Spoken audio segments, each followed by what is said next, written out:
Hi. Hey. It's 6:25 p.m. It's Wednesday, January 22nd, 2025. And hey, hi, it's Skycatlive. What's up, guys? This is the seventh time I've tried to start this stream. It's the seventh time I've tried to start the stream. The sixth time I've tried to start this video.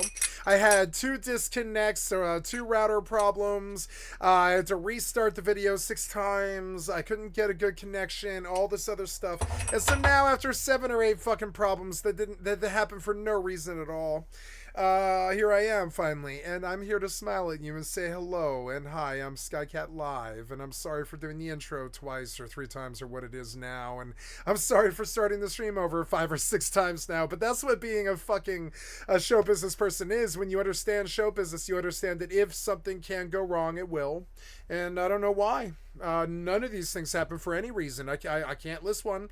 Software developers are why all of the problems happened. I mean, that is the truth. Yeah, and so we're on. I wanted to play some New World today, but it's been 2 hours, and New World is still offline for maintenance, and I don't know why.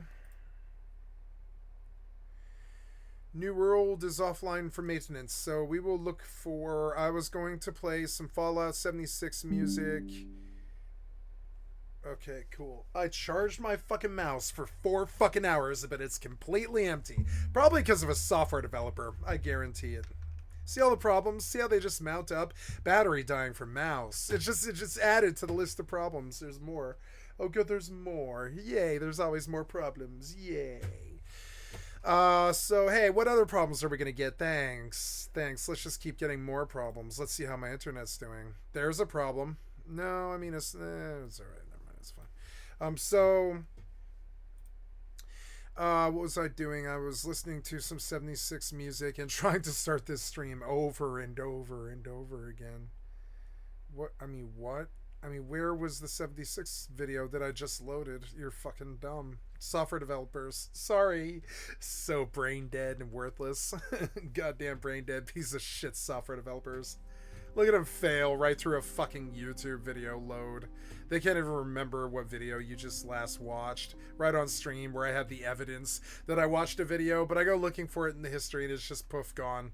Gone. Bye. Maybe it just didn't sync or whatever. So there we go. Twitch, are we live? Yeah, you're just giving me a black screen, software developer. Could you do better? There you go, worthless piece of shit software developer. Suck my dick. There we go. And yeah, and there you go. Thank you for actually working. Thank you.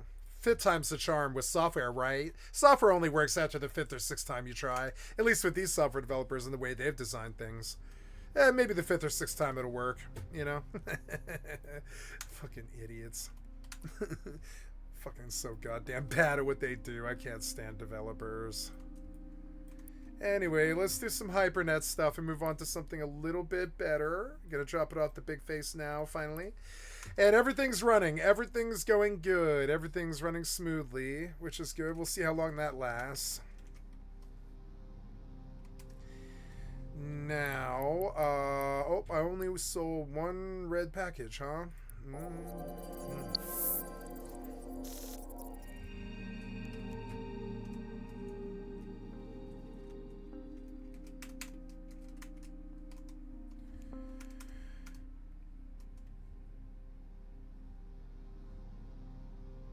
Musk slams Trump deal. Uh-oh. Uh-oh. The Republicans are fighting. I mean, Musk isn't really anybody. Musk doesn't have an identity. Nice, I robbed these people.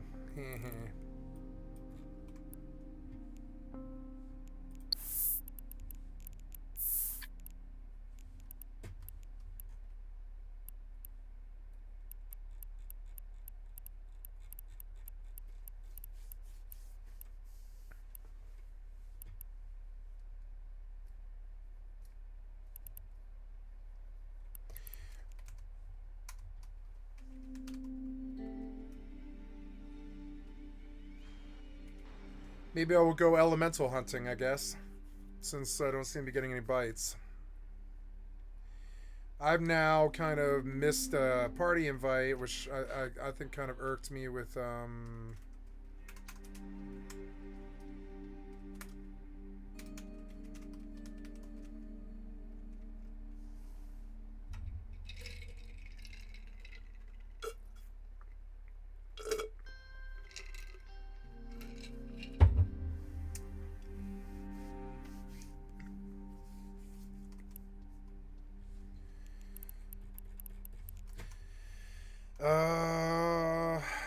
wow. The new world being offline really throws a kink in my motherfucking plans. It's kind of annoying.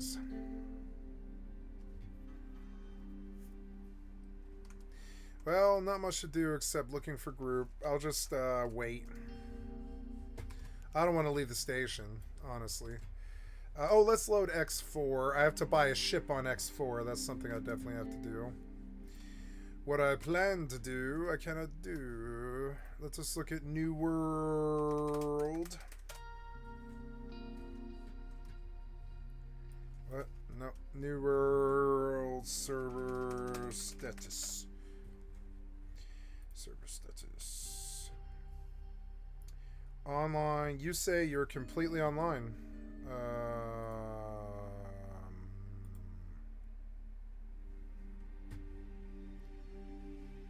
You say that you're not doing.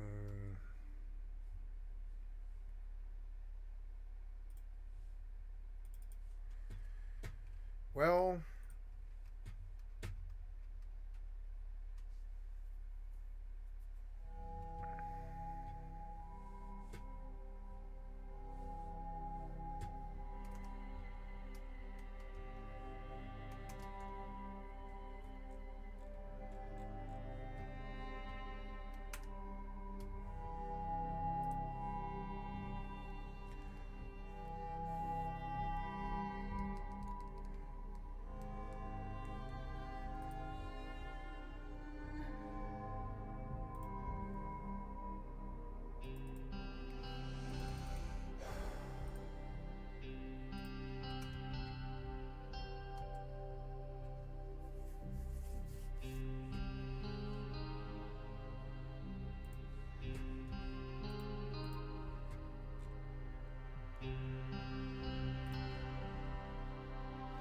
Really?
Well, I guess I've got nothing else to do here.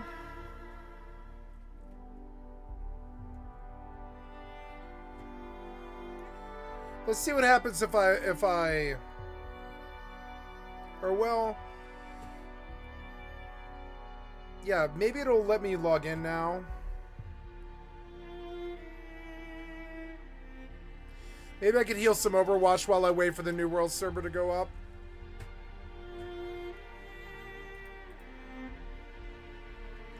I've seen this... Oh no, 6:30 p.m. Oh yeah, well... I've seen this be inaccurate before, though.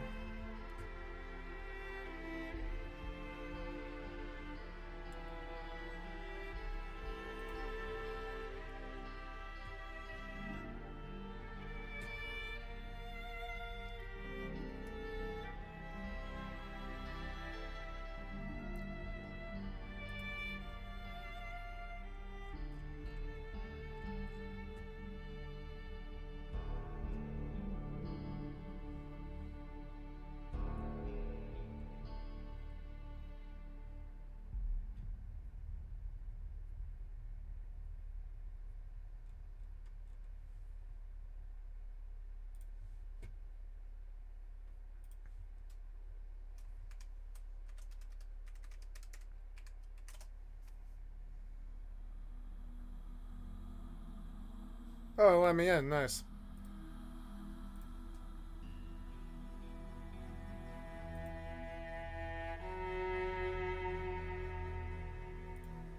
No, I don't think I am.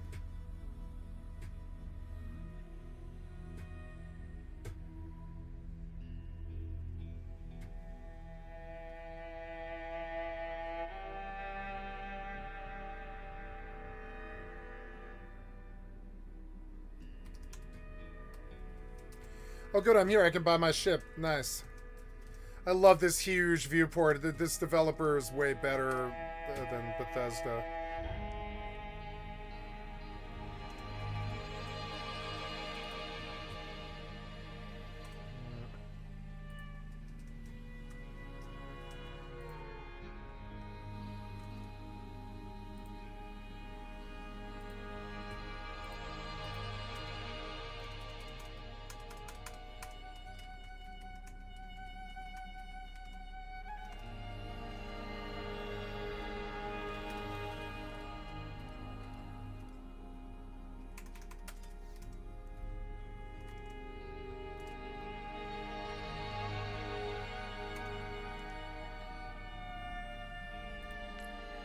So I do have an error with that. It's fucking annoying. Okay, but I've addressed it. Now all I have to do is log in. I'm going to do that on my phone and fix it. Sorry guys, a little bit of trouble with login because they locked me out of my account when they added the new Blizzard app thing. See what we can do.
Oh, they make this so annoying.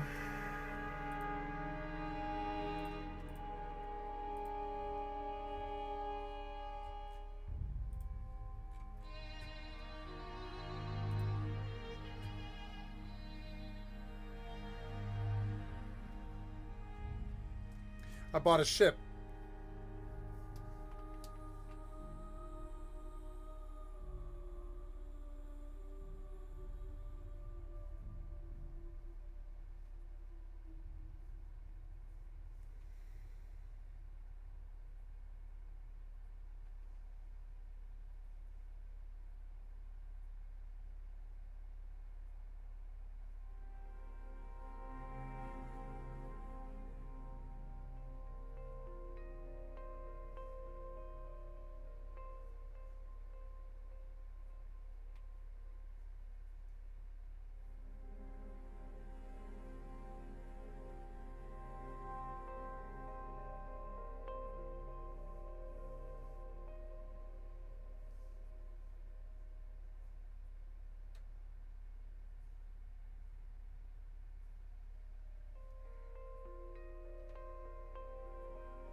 my god.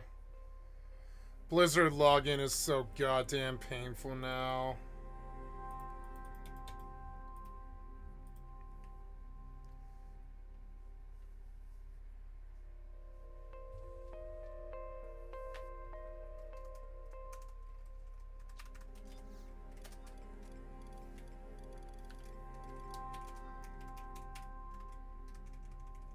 I don't know what to do. They make this so annoying.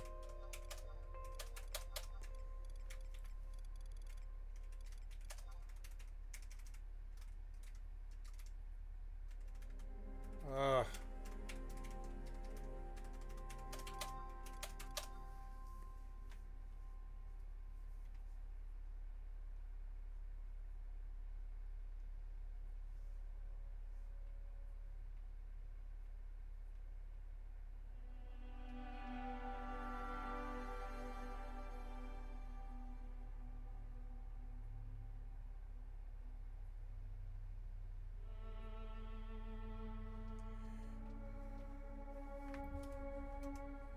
So, why is my account locked? I guess I do have to install the BNet app, but I can't install Overwatch. I just need to know why it's fucked up.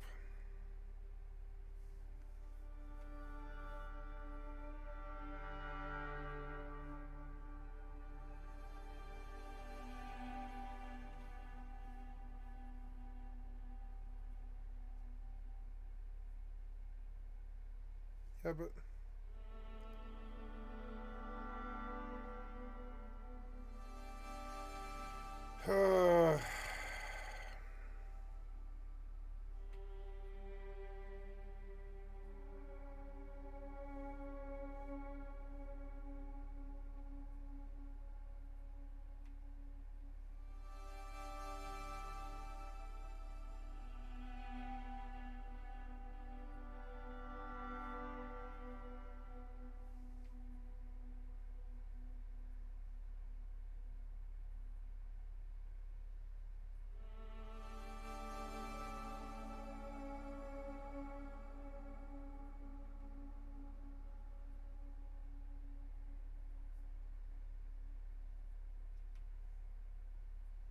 It's not letting me do this.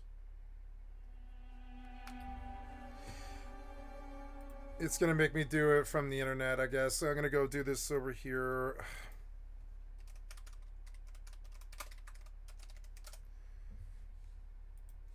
I'm gonna do it, just log in and get it done. God damn, so annoying.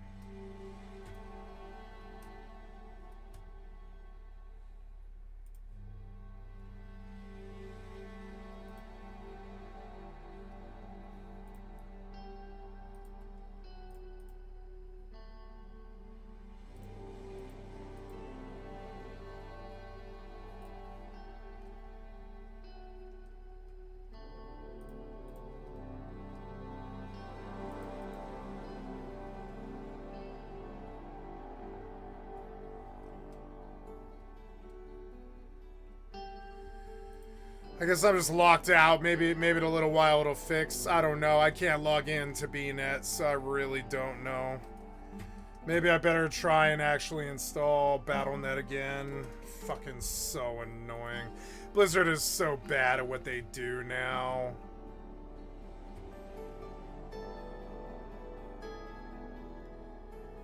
I already just spent 2 hours today on this. But I wasn't done. I have to hassle with them a whole bunch more. They're fucking so bad at what they do now. I called them Gestapo. I called them full-blown Gestapo on the amount of information that they wanted from me.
Oh, they don't want me doing this on a VPN. Okay.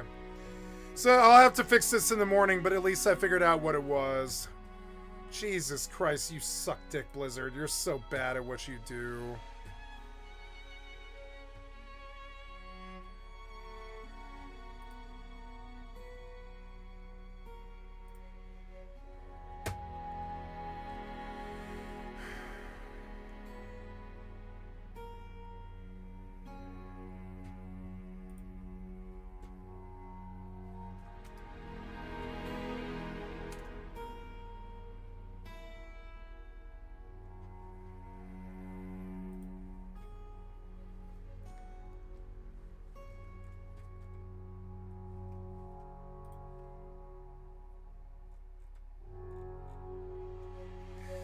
This is making me miss this fucking... I best just get New World installed on my C drive, I guess. I don't think I have that kind of room. I mean, I do, but it sucks. It sucks. What's on my C drive? Look at how much bullshit these fucking companies put you through. It's just disgusting.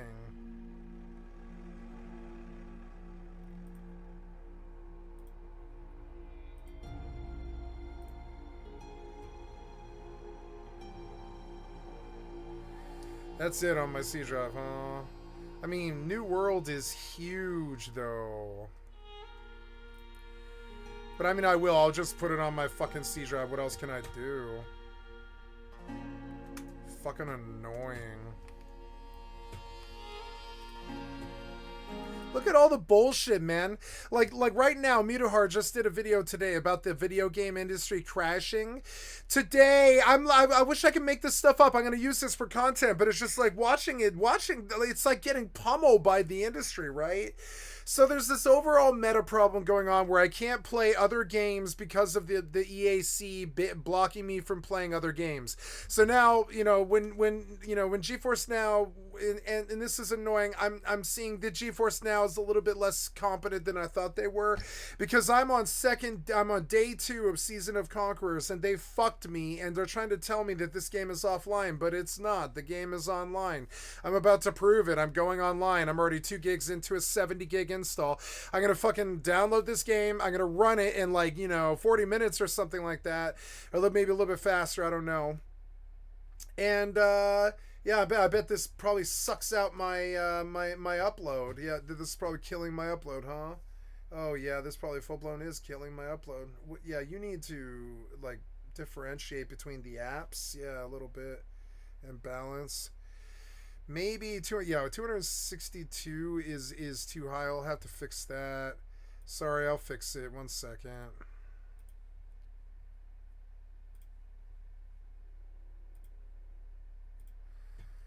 I don't know. Probably, I don't know, 3,000 kbps. Yeah.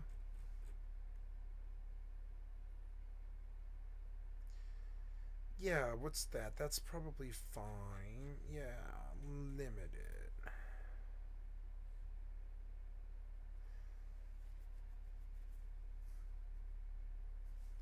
Give me my bandwidth back.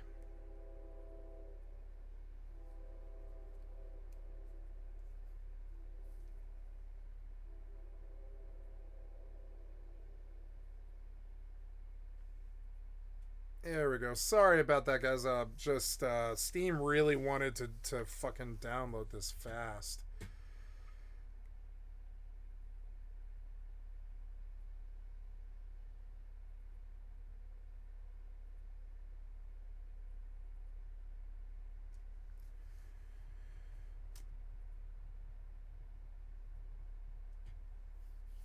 I mean, that'll take a long time, but it at least throttled it where I feel more comfortable. Sorry about that. Yeah, we'll add a 0 but I mean, yeah, that's a little different. Yeah, we're gonna add it like a little bit of a 0 so you can get higher. Yeah, you can go up to 30 megabytes, but yeah, I don't want you sapping my connection completely out. There we go. There we go. So, yeah, so Sorry guys, just gonna get back with you there. So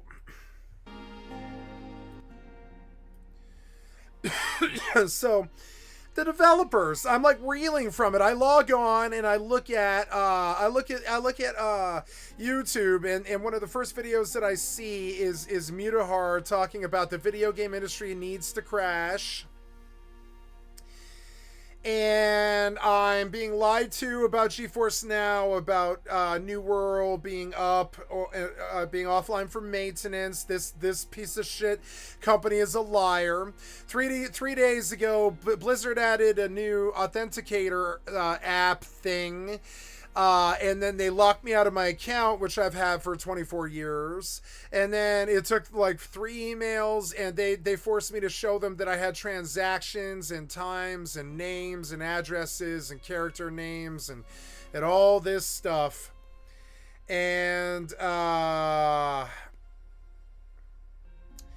I was locked out of my account for 3 days. I'm still locked out of my account. When I go and look at BNet, they tell me that I'm account locked, but I'm not account locked. All of my problems have been resolved. So I don't know if I go on. No, I have a. I have a.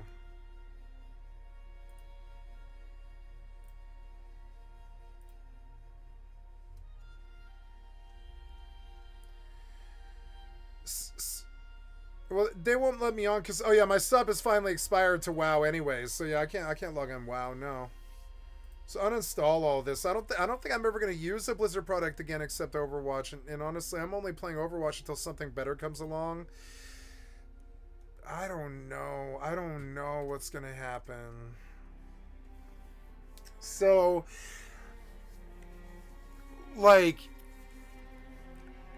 developers all the time causing me problems, and I'm not trying to rage against them. They're actively sticking it in my face.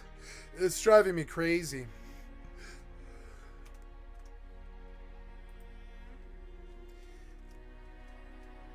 I feel like I'm playing games that I wouldn't normally play just because, they're not ruined by the AAA-ness.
No, no.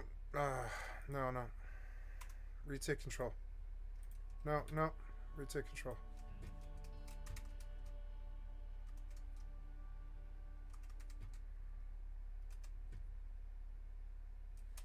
Ship will be on docking soon. Okay. So now,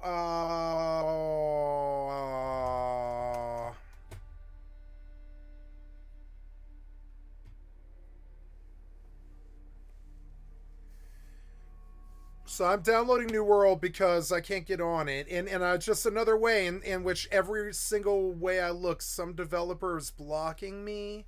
like full-blown blocking me. It's so annoying, preventing me from getting on, or locking me out of some other game, or stealing from me, or charging me too much money. Mutahar's video is about how the Grand Theft Auto 6 is going to cost $100. Right now, as we're speaking, like there's tons of games you'll find on Steam or even on the consoles for like $20. Yeah, for like $20, like Nightingale, that I did That like probably playing. are worth more Yeah, of that are your worth hours more. spent, Yeah. and for a more respectful price. I don't ever think the independent games market is going to die, but I think that AAA gaming industry may need to start looking into AA games or fixing its like budget problems. But we're kind of jumping beyond the veil over here. When it comes to a lot of these games, a lot of this information has sort of come out from one of this like research papers, so this presentation from Epilion, okay, where it's a 223 page like actual like research paper. And the thing is, it's like this is not an actual bad like research. They actually go into a lot of aspects of gaming in the economy of gaming itself, right? Like they touch upon other countries like China, they touch upon the mobile gaming storefront, they touch upon things like the GPU shortage, they touch upon things like the pandemic, for instance, and the effect it's had on gaming. And the reality is, a lot of the gaming industry, apparently, according to this, and a rumor is that the actual like big wigs in the entire space hope that if Rockstar is producing a $100 game, everyone can just sneak up their prices to that point. Which I really personally don't think it's actually going to fly. Like, yes, games have gotten more expensive, right? Like, games used to be a flat $60, and with the start of the PS4 generation, they jumped to like $70, then $80. But if they jump to like $100, and it really feels like the quality of the game is not matching that $100 across the board, that's what I think will cause the crisis. I honestly believe that GTA 6 will be equivalent to every year's Call of Duty, or every year's 2K, or whatever. But the thing is, the gaming market, the problem is, like, I have complained about shitty gaming practices, but the reality is, like, there's a whole chunk of gamers that obviously are not watching this video, or they're not even on YouTube, they're just people that play video games. I'm scared that a big vernacular change might be coming, where, like, the AAA-ness dies, and the big software conglomerates kind of suffer, and we all kind of cut our business from them, and they go tits up, and there isn't a lot of good games, and we kind of fall into our past, and it's not too good. I don't know. I don't know what that's gonna do to my career. I find myself clinging to one of like all the time. I think about how DRM and DCMA are affecting me really, really badly. Like I would like to be all the time. I would just like to show my actual lifestyle, which is doing stuff like watching Law and Order, playing an MMORPG and a couple of other games in the background, and just chilling. And that's usually what I do. But even now, I have to change my image and portray something that is different than I want to portray. Now, I could go to Kick, like people like Amaranth and stuff, and I could just have my lifestyle. And I think about this all the time, but one of the ways that they prevent me from doing that, and this is the developers trying to fuck me, it's just another way that the developers fuck me, is if I go do that, then I can't do my history on YouTube, because then I would have DMCA violations all the time. And I want my history on YouTube. I do. I don't want to let go of it. And this is something I talked with Beg on for like 3 hours one night on my stream. Like I don't even know what to do. I don't know how to deal with them. And that's another thing that they do that sucks. I look at the games that I'm playing now, and it's like this old sim from 5 years ago. An MMO that's live service, New World, but it's like I've done everything there is to do in New World pretty much. There's like no new content, so the MMO industry is like sort of dying out for me. I'm not willing to pay for EVE Online anymore because I'm constantly bullied and constantly treated bad, and the combat just isn't that fun. I love this game, but the combat, and I know a lot about this game, but I don't think the combat is very fun, and it has a lot of core issues and stuff, and I like this game, and I like being logged on, even though it's free, and just doing the hypernet and just playing the game for a really long time. The only game I'm truly having fun with right now is Final Fantasy XI, but I'm burnt out on that, and I know everything there is to know about that, too. And I don't know, I don't know what to do. But Like the new games aren't appealing to me. Like the big ones that just hit are all ARPGs, and that's the one. Like Diablo 4 and Path of Exile 2 are like the two, and Lost Ark are like the three big games that hit in the last year that were live service, that were really big not MMO but live service. And I don't know. I don't know. I don't know what to do now. Like, it's not that my career's dying, it's that it's changing, and all the time I feel like focusing on that, but I don't know what it is. And I go hunting across like the lists, and I go looking for new things, and I'm like, I don't like this one. I don't do racing. I don't trust this one. Although I do like the developer a lot. I heard Aloft isn't too good. I don't like Warhammer. I don't know what Age of Darkness is. Maybe that's good. I don't know. Age of Water, Generation Zero, doesn't look too good to me. I got the first one of these for free on Epic. And it's just sort of weird. It's like, you know, and I go through this list and I look at the top sellers and I'm like, yeah, Rust is great, but I've done everything there is to do except for Medieval. I don't like ARP, so that just excludes those two games. I don't like ARC because it's not as good as Rust. Cyberpunk was just bad, and everybody knew it was bad, and it got its bad ratings. And I don't care what liars say about it; it's not a good game. Baldur's Gate is good. It's a good game, but it's not my game, which is how you know it sucks. Baldur's Gate 3, I don't think I'm ever touching again. It just wasn't my style of Dungeons and Dragons. I don't think it's not rigid enough, and it's too isometric. You know, Stalker 2 was just too janky, and too many booby traps, and too easy if turned down and too hard if turned up, and it was just like not really balanced very well. I don't like Ark. I don't want to do Hell Let Loose because it stinks of war vibes, and I don't like war vibes. My year-long sub for World of Warcraft has expired. I don't like The Witcher 3. I don't like Dead by Daylight. I don't think Palworld looks very good, though it probably is a good game. I own their other game, which I did like, which was called Craftopia. I thought Craftopia was okay. I wouldn't spend my life playing it, but I thought it was okay. It's so, I don't know. Siege is just not my vibe. It's too warlike and bullshit. Kingdom Come is too janky, and it just goes on. Like, all this stuff that they want me to play, these games are not that good. I'm sure Indiana Jones is good for a lark, but I don't think this is really my vibe. It seemed a little too cheesy and a little too Bethesda, and I don't know. I don't know. I want to play Black Myth. They sold me on Black Myth, but it's just cost too much money as far as I've seen. And like that's it. And I don't like Sons of the Forest, and I didn't like The Forest. It just sucks. And like, I'm sure Manalores is good, but it's still too RTS-y for me. And I'm playing X4 right now. I don't need an RTS. And so it's just, and I do want to play Once Human, and just kind of like fall into a world like where nothing bad ever happens. But I prefer New World over Once Human and Fallout 76. I'm playing a lot of Fortnite, like more Fortnite than I normally do. No, I don't want to do this. No, I don't want to. Quit. No, I don't want to. Don't load it.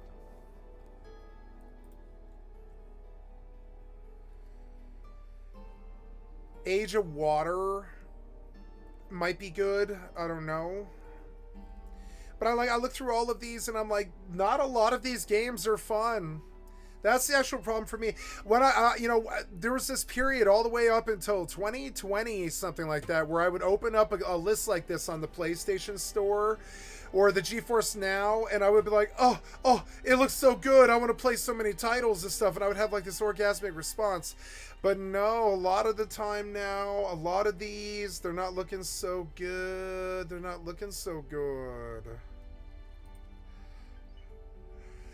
And if they are good, I've done them, you know?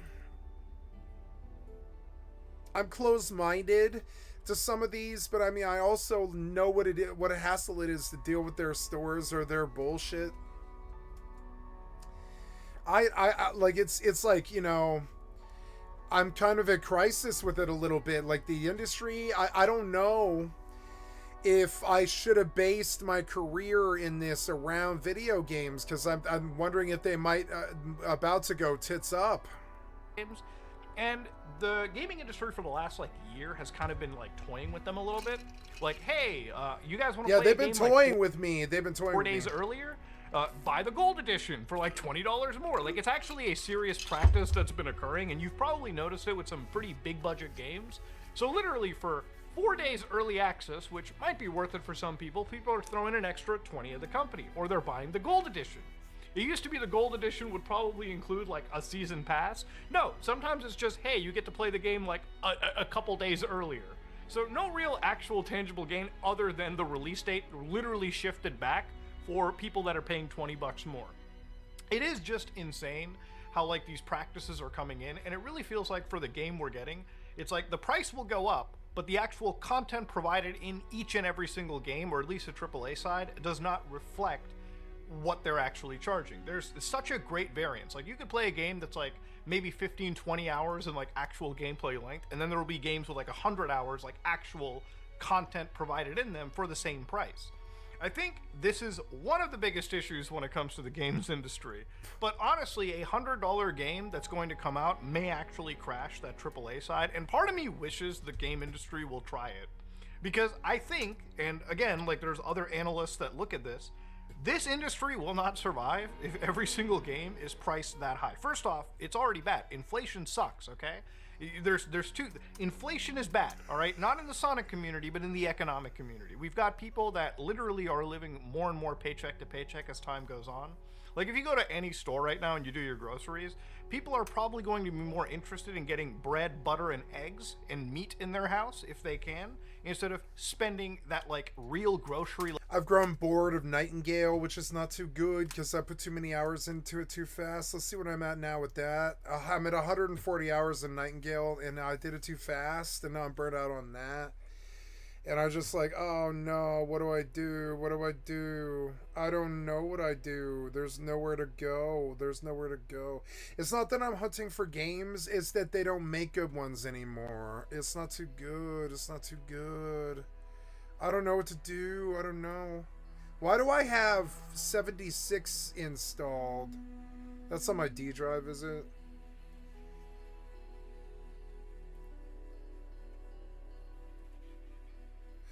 I don't know what to do. They don't make these games good enough. Actual video game. And it's going to make people buy video games less and less and less. Like, to be honest with you, this is where it's all kind of shifted to.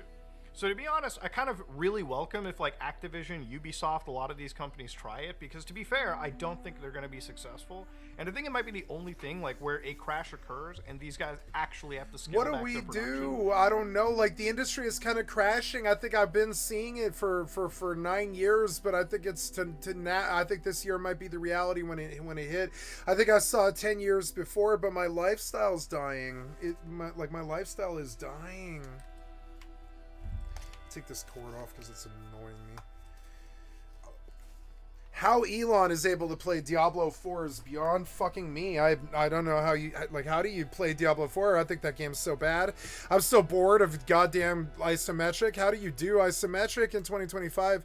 I know that you guys haven't done too much video games like me, but I'm also like, how do you do isometric though? It's so ghetto. It was ghetto back then. It was ghetto back then. We had 3D a long time ago. And like really audit what they're doing, because I think it's getting too far. Video game prices have jumped to this like extreme zenith, and there really isn't anything that's trying to kneecap them at the moment. But yeah, this is kind of what I think, ladies and gentlemen. Yeah, he's right. Now, I don't know what to do. I don't know what to do about this. Like, we look at a dead list. I'm like looking at dead lists. Like, if I go to PC Game Pass, it's not going to be any better. I have access to all of these stores. I don't have, my best friend has possession of my account right now, but I mean, it's her account now, but it's like I used to have 250 some odd games on the PlayStation Network and stuff, and like there was nothing to play. I barely played any of them or whatever. It was so annoying. Now I look at this list and I'm like, I don't know. These games don't look that good to me. They look like crappy they look like a crappy like arcade games. They look like crappy arcade games done to look like they're professionally made.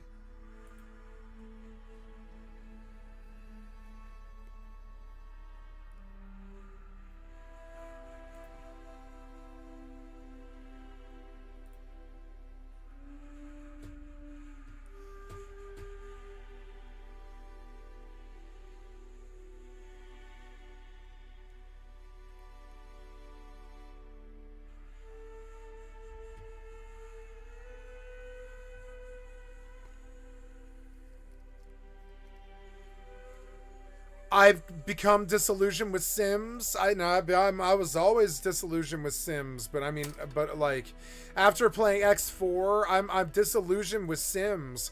A bunch of them really suck. They can't manage 3D like this. They can't manage an actual combat system like this. They can't actually do maps like this. Like they're not like really big maps with a lot of space and stuff like this. They like I'm disillusioned with a lot of the genres. It's weird. I honestly, it feels now like, you know, I used to really want to be somebody who had these kind of problems, but now I like sit back and I'm like kicked back with my motherfucking feet. I'm like in a gangsta lean like this, looking back at the fucking video game industry. And I got my head in the air and I'm just sitting here dreaming about what could be, like, you know, like something like a Minecraft 2 or a Rust 2 with terraforming and stuff, and like really good RPG systems added in that keeps you really there, a live service that actually does live service correctly or whatever. And I think about what they expect us to get by on in the meantime, which is like, you know, New World of Warcraft and stuff. I thought that MMOs were going to be this fascination for me all of my life, because I thought that the people would always make them interesting, but no, it's not been. I've not been so lucky. The MMO lifestyle is dying.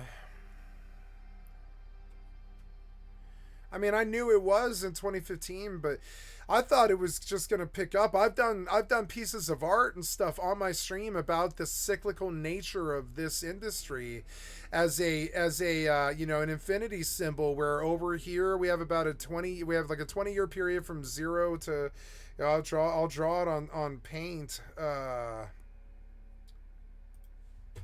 We've done this on stream before, but I've drawn this little graph where I'm like, here's 2015.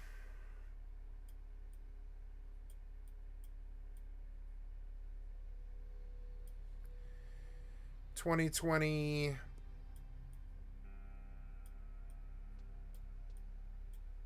2025.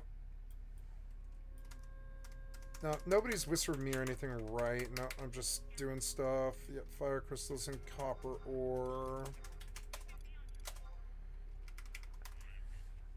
And here's the infinity symbol of video game design. And I drew it over like a charted graph. You know, 15 is about here, and 2020 is right here, and 2025 is right here. And I talked about all of these MMOs. Like we came forward with WoW right around 2015, and the industry started to go down. And I predicted that right around 2023 or 2024 or 2025, we would see an upturn again. And then over another 10-year period, we would be back down again. That was the prediction that I made. Now it's looking like Badoom.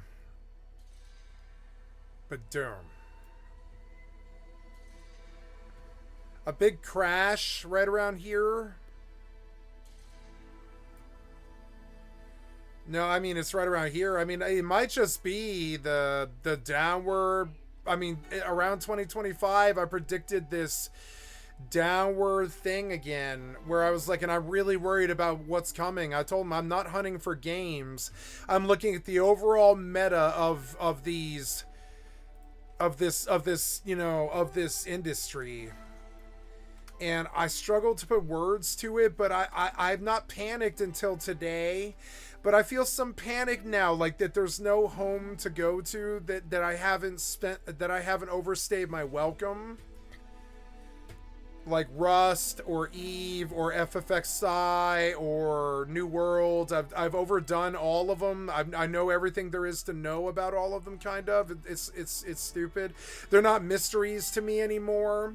There isn't stuff about wormholes that I don't know anymore. It's just sort of dumb. There's nothing that I don't know really about these games. I watched so many videos and stuff.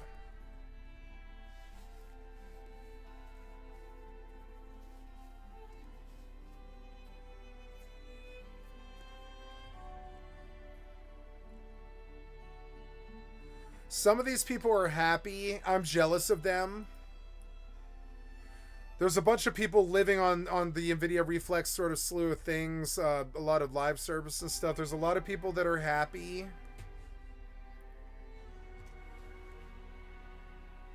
I haven't played the finals in a long time. Let's see if New World finally came back up again. No, you're still saying this is offline. So I'm offline New World today, which is just terrible. I mean, I could power download it, I suppose. But no, I'm on stream. I can't power download this right now.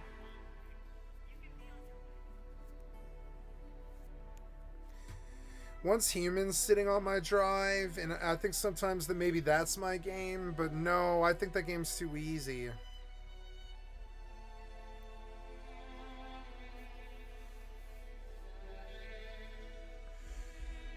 Final Fantasy is dead. WoW is dead.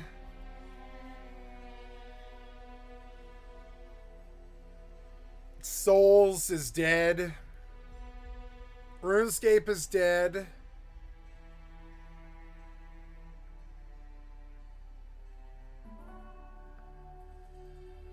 You know, it's happened to me a lot before. Right around when I started making about $3,000 a day as a fucking drug dealer, they changed the laws and killed the outward face of my business by changing Craigslist Casual so it didn't exist anymore. And they just killed my business overnight without even trying. And I saw right as I arrived, right as I was going to do something, they just killed it. And now I'm feeling like maybe that's what this was as a streaming, not a streaming career thing, but as a, like, I look at sometimes, like, I have the MMO lifestyle in my,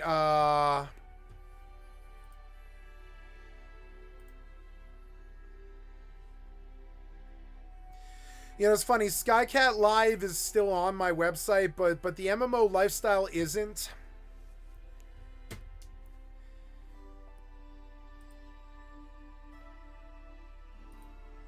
I think about the MMO lifestyle all the time. I have an MMO lifestyle, but I mean, I am playing single-player games. I mean, this is a single-player game and stuff. I don't know if I have the MMO lifestyle anymore. It's stupid.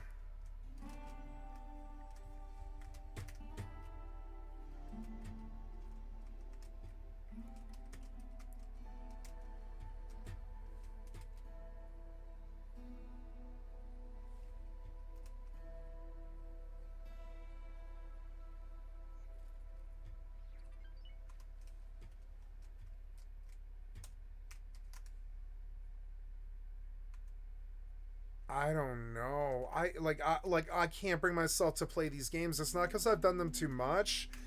It's that they're not really that fun anymore. There's not titles being made that are. Even Nightingale eventually sort of got like one and the same a little bit after a bit. It's too much open land. It's got these problems. They've all got problems. All the time I check in on them and I'm like, have you fixed? Have you changed? Is 76 better? No. Is Mortal Online 2 better? No. Is Fortnite better? Yeah, it's better, but it's not like keep you there better. Nightingale is better, but it's not keep you there better. Like all of these games are better, but they're not keep you there better. And eventually I start looking for stuff that I just don't know that well. Stuff that I just don't know that well. And they have dead pops, which I used to find appealing, but these days, I don't know. I'm good enough at PvP where I kind of want other people there. It's fucking stupid. It's stupid. There's games that I bought that I can't bring myself to play.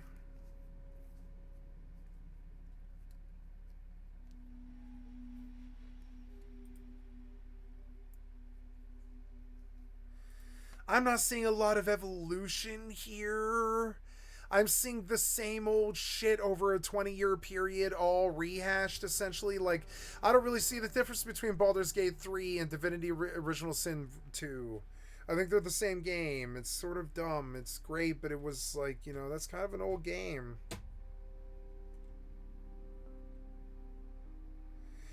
None of them give me any feelings of love anymore except Rust.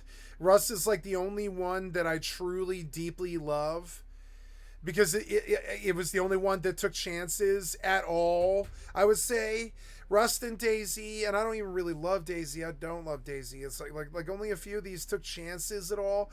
All the rest of them, like Skyrim, took chances. I think in a lot of ways, like some of these are very near and dear to me. But like I don't know. I don't know. It's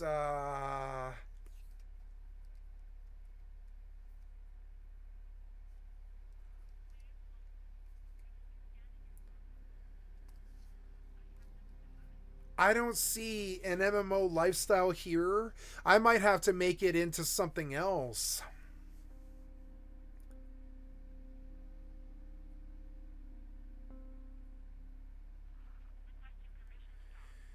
To me it's almost like a spiritual crisis. It's not that I'm hunting for games. I've got good games. I've got good games sitting right here, Eve and FFXI and X4, and if I could log into New World, New World. You know, I do have good games, but I don't have like hope. I don't have hope for a lot of these.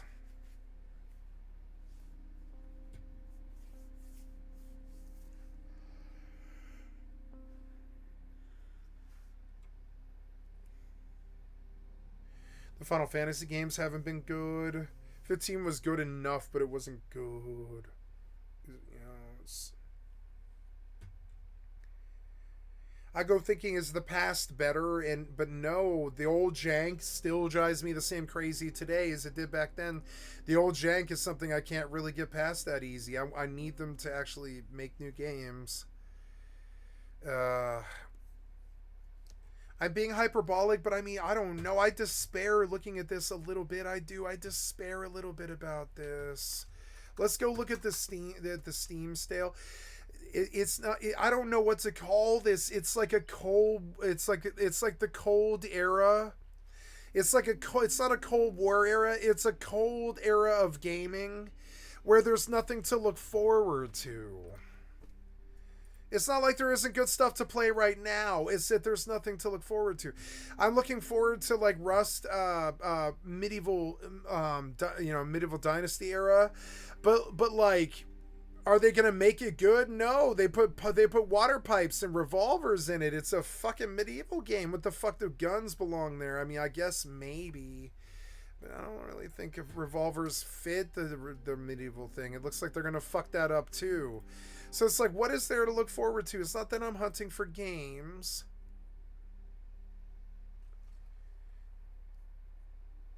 It's not that I'm hunting for games.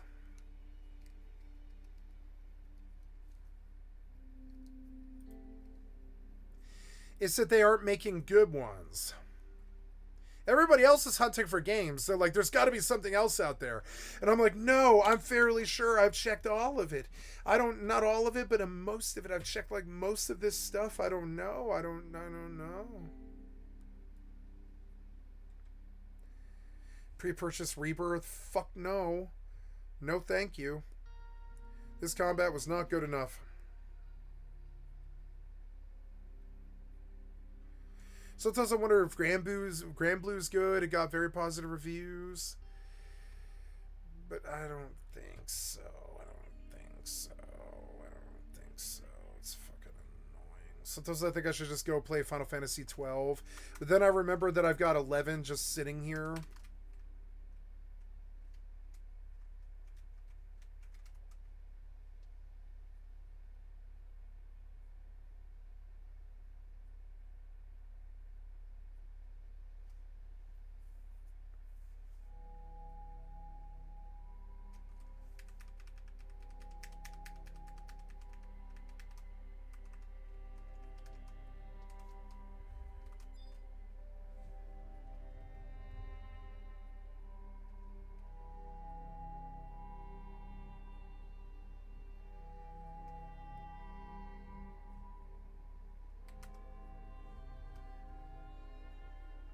I've never done Subnautica.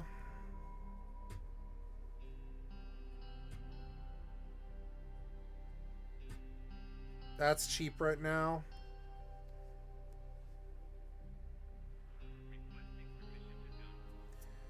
Rather wait for a sequel. Still not big and good like Rust. Still not good enough like Rust. Could replay Halo for $3, but not 10. No. I mean, that's a good deal, but it's, you know...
Warno.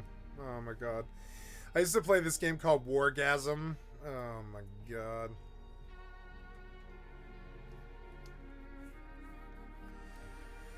Baru Shama.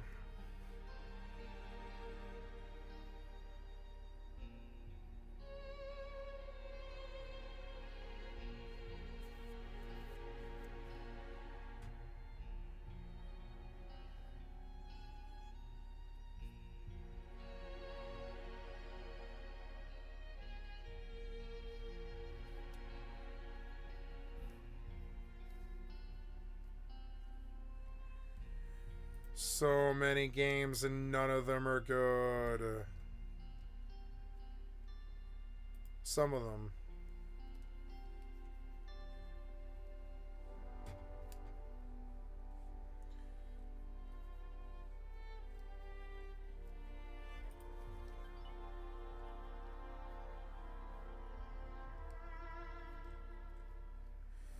The industry is dying. It's not too good. I don't know what we do. I don't know what to do about that. I don't know what to do about that. That's not too good. I really I look at years of stuff.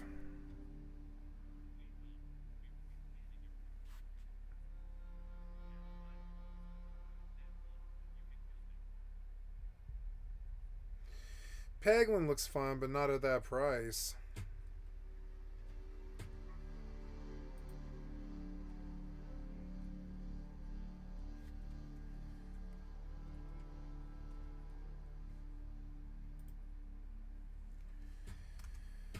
Have you unlocked New World yet? It has been hours.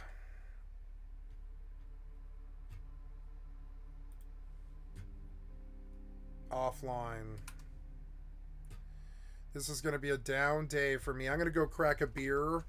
It's a down day for me. I'm pretty much looking at the death of the MMO lifestyle. I think it's insane. Not the stream, but like the...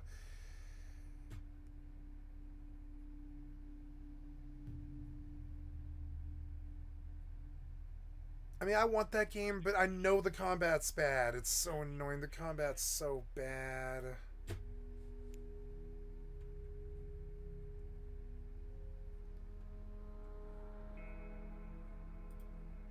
A bunch of these are kids' games for adults, which is something I don't really understand.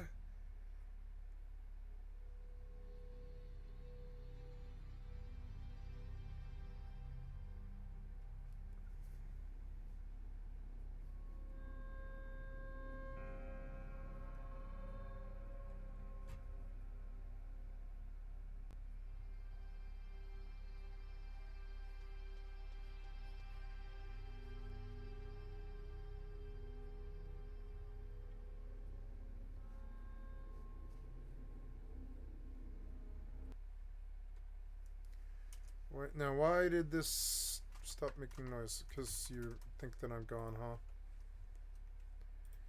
Yeah.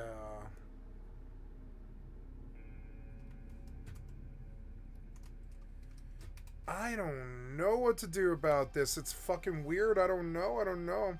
Like, there's nowhere for me to go, I don't think.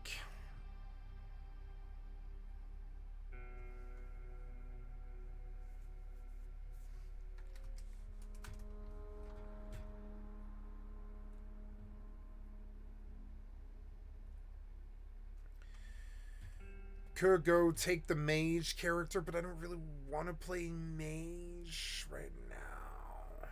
I'm like back on melee again, and it's fucking annoying.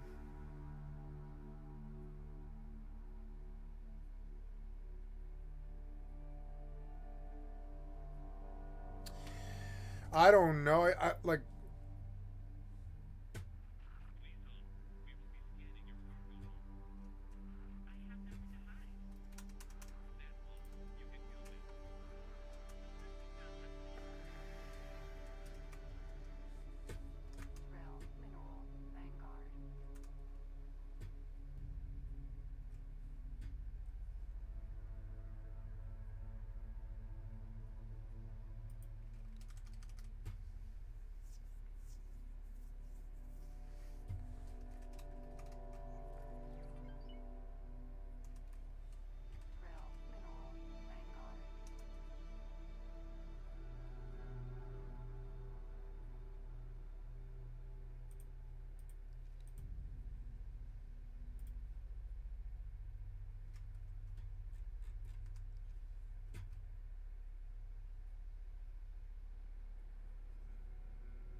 I don't know.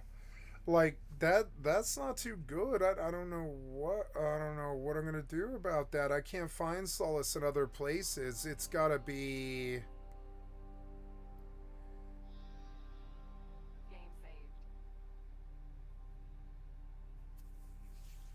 like I don't know. I don't really know.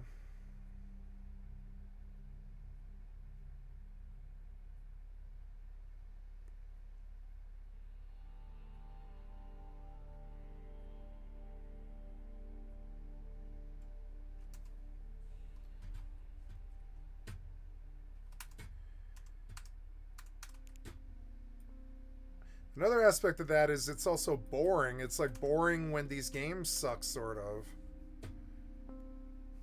Let's look into what's the one that the Valve's making. It's Lock something or another. Valve's hero shooter. Deadlock.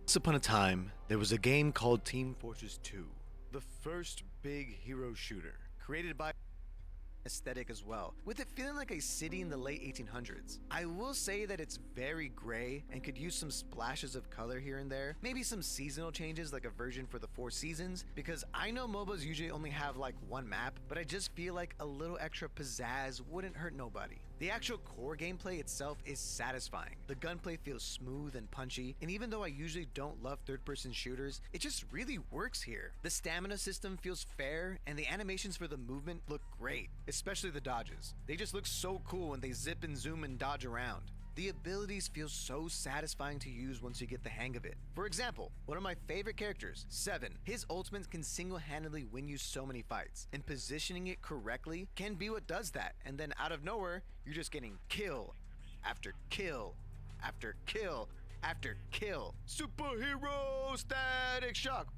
I also think the upgrade system is simple but effective. Having 3 main categories also helps streamline it. I think if you're new to MOBAs, it's really not that bad. It's a MOBA? Never mind.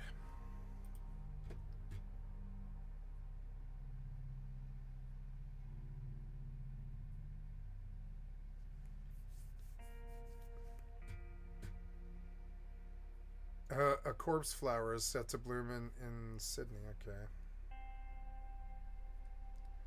The hell does that mean?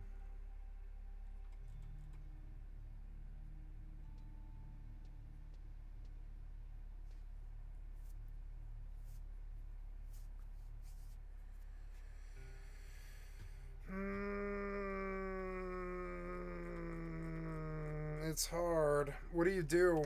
I don't know. You can't do anything about this.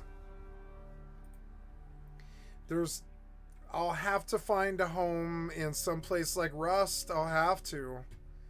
And it's annoying. Like, that annoys me.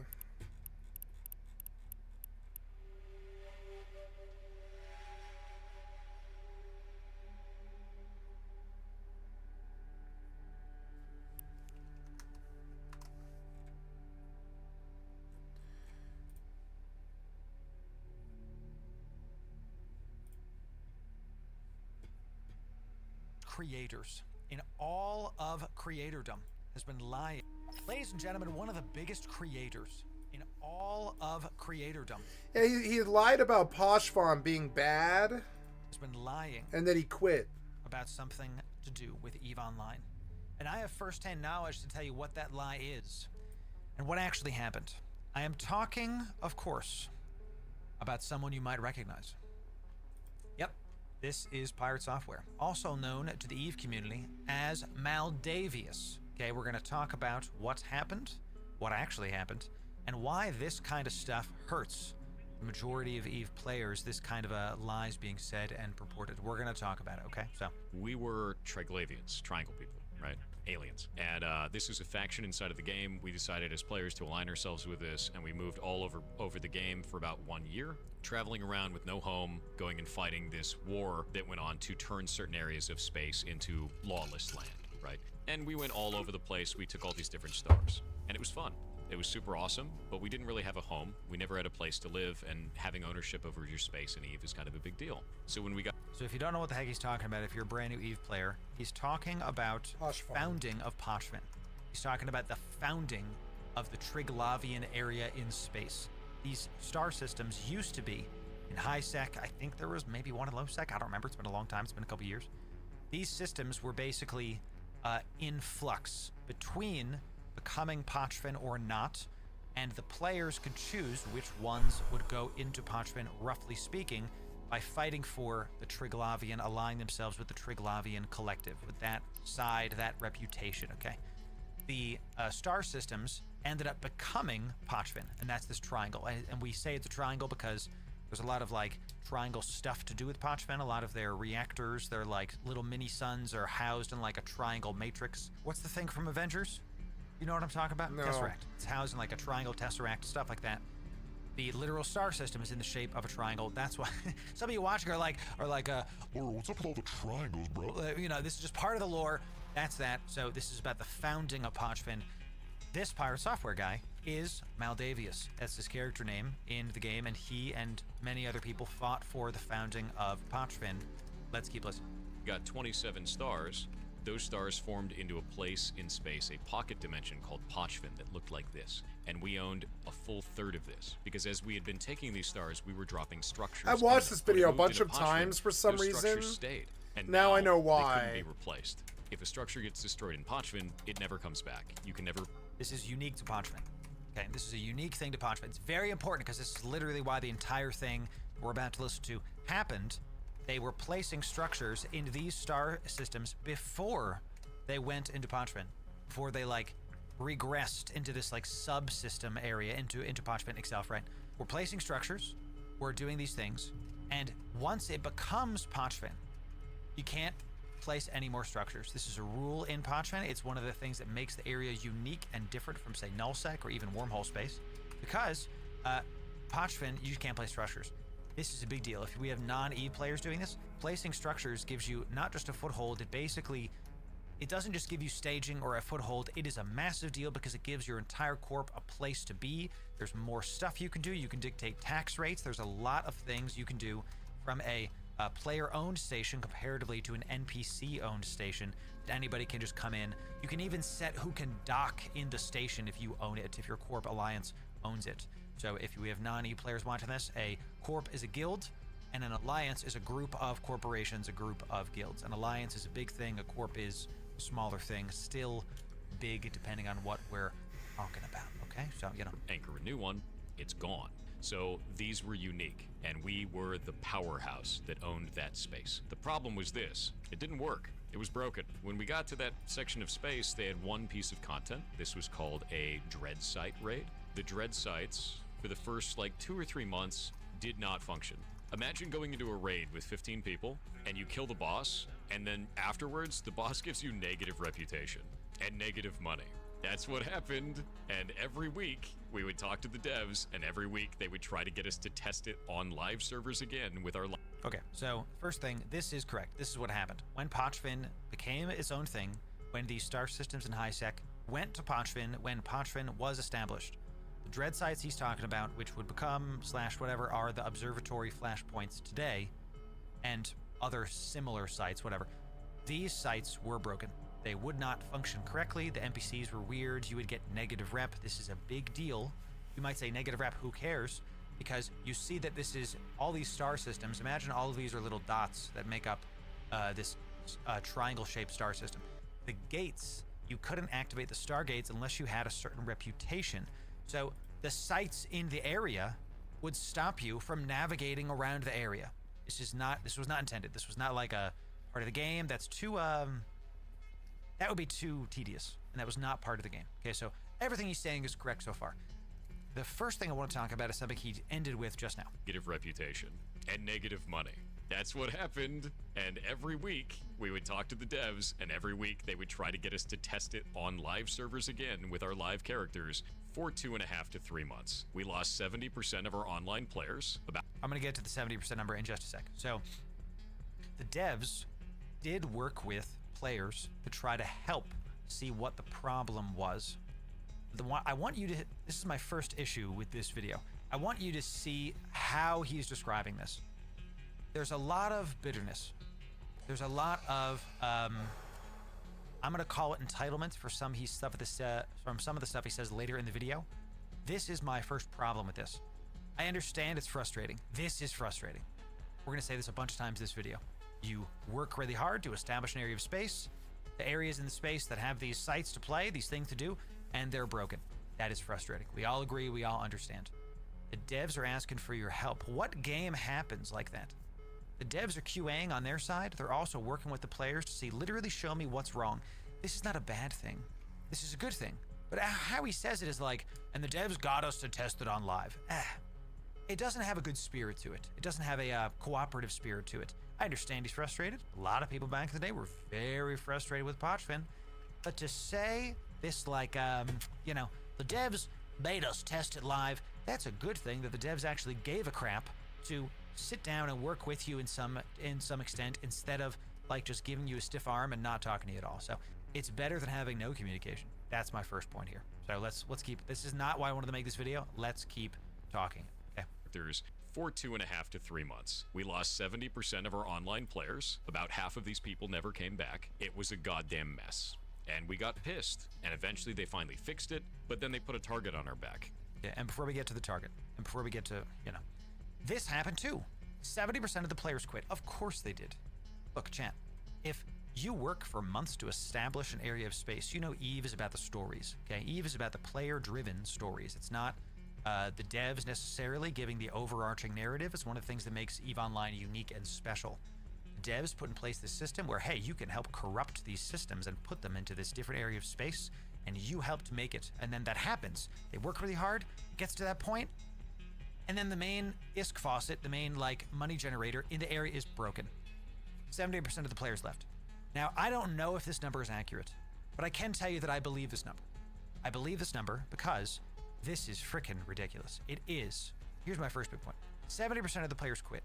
Ladies and gentlemen, if you're playing a video game, and this is a video game, EVE Online, and this, even if you work for a couple months to establish something, if the sites are broken, submit a bug report and go to a different area of space. Okay? I just said something that's very unpopular with a lot of EVE players. There's this, I fought for this. That's what I did. I worked for this. I'm going to make this work even if it's broken. Sucking Ladies and gentlemen, we are cost. discussing a video game.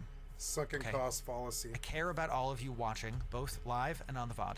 I want you to understand that games are supposed to be something we enjoy. It's supposed to be something we do to entertain ourselves, to hang out with our buddies. And if you're punishing yourself by being in an area of space where stuff's broken and everybody's leaving, isn't everybody leaving sign that maybe you, as the head of an alliance, should take your people and leave? I think so. Now, I'm not an alliance head, but I have been a GM in World of Warcraft and other guilds in the past and other games in the past. If I'm watching my player base leave, I'm not going to make an executive decision to stay and suffer through all of this. I'm going to say, hey guys, we need to go to a different area of space because this is not working. Because it's my goal is the joy of the people that are under me, not banging my head against the wall just for the sake of it. And then the spirit of this, of what he's saying, blaming CCP Games for people leaving. To be clear, it's their bug.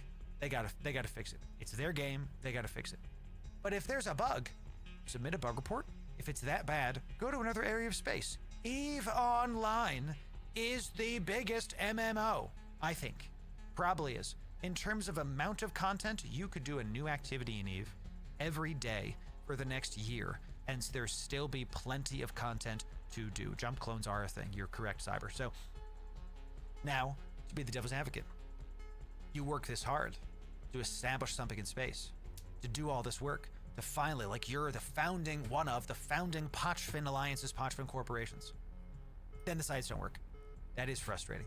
I'll give him that. But, well, let's keep listening.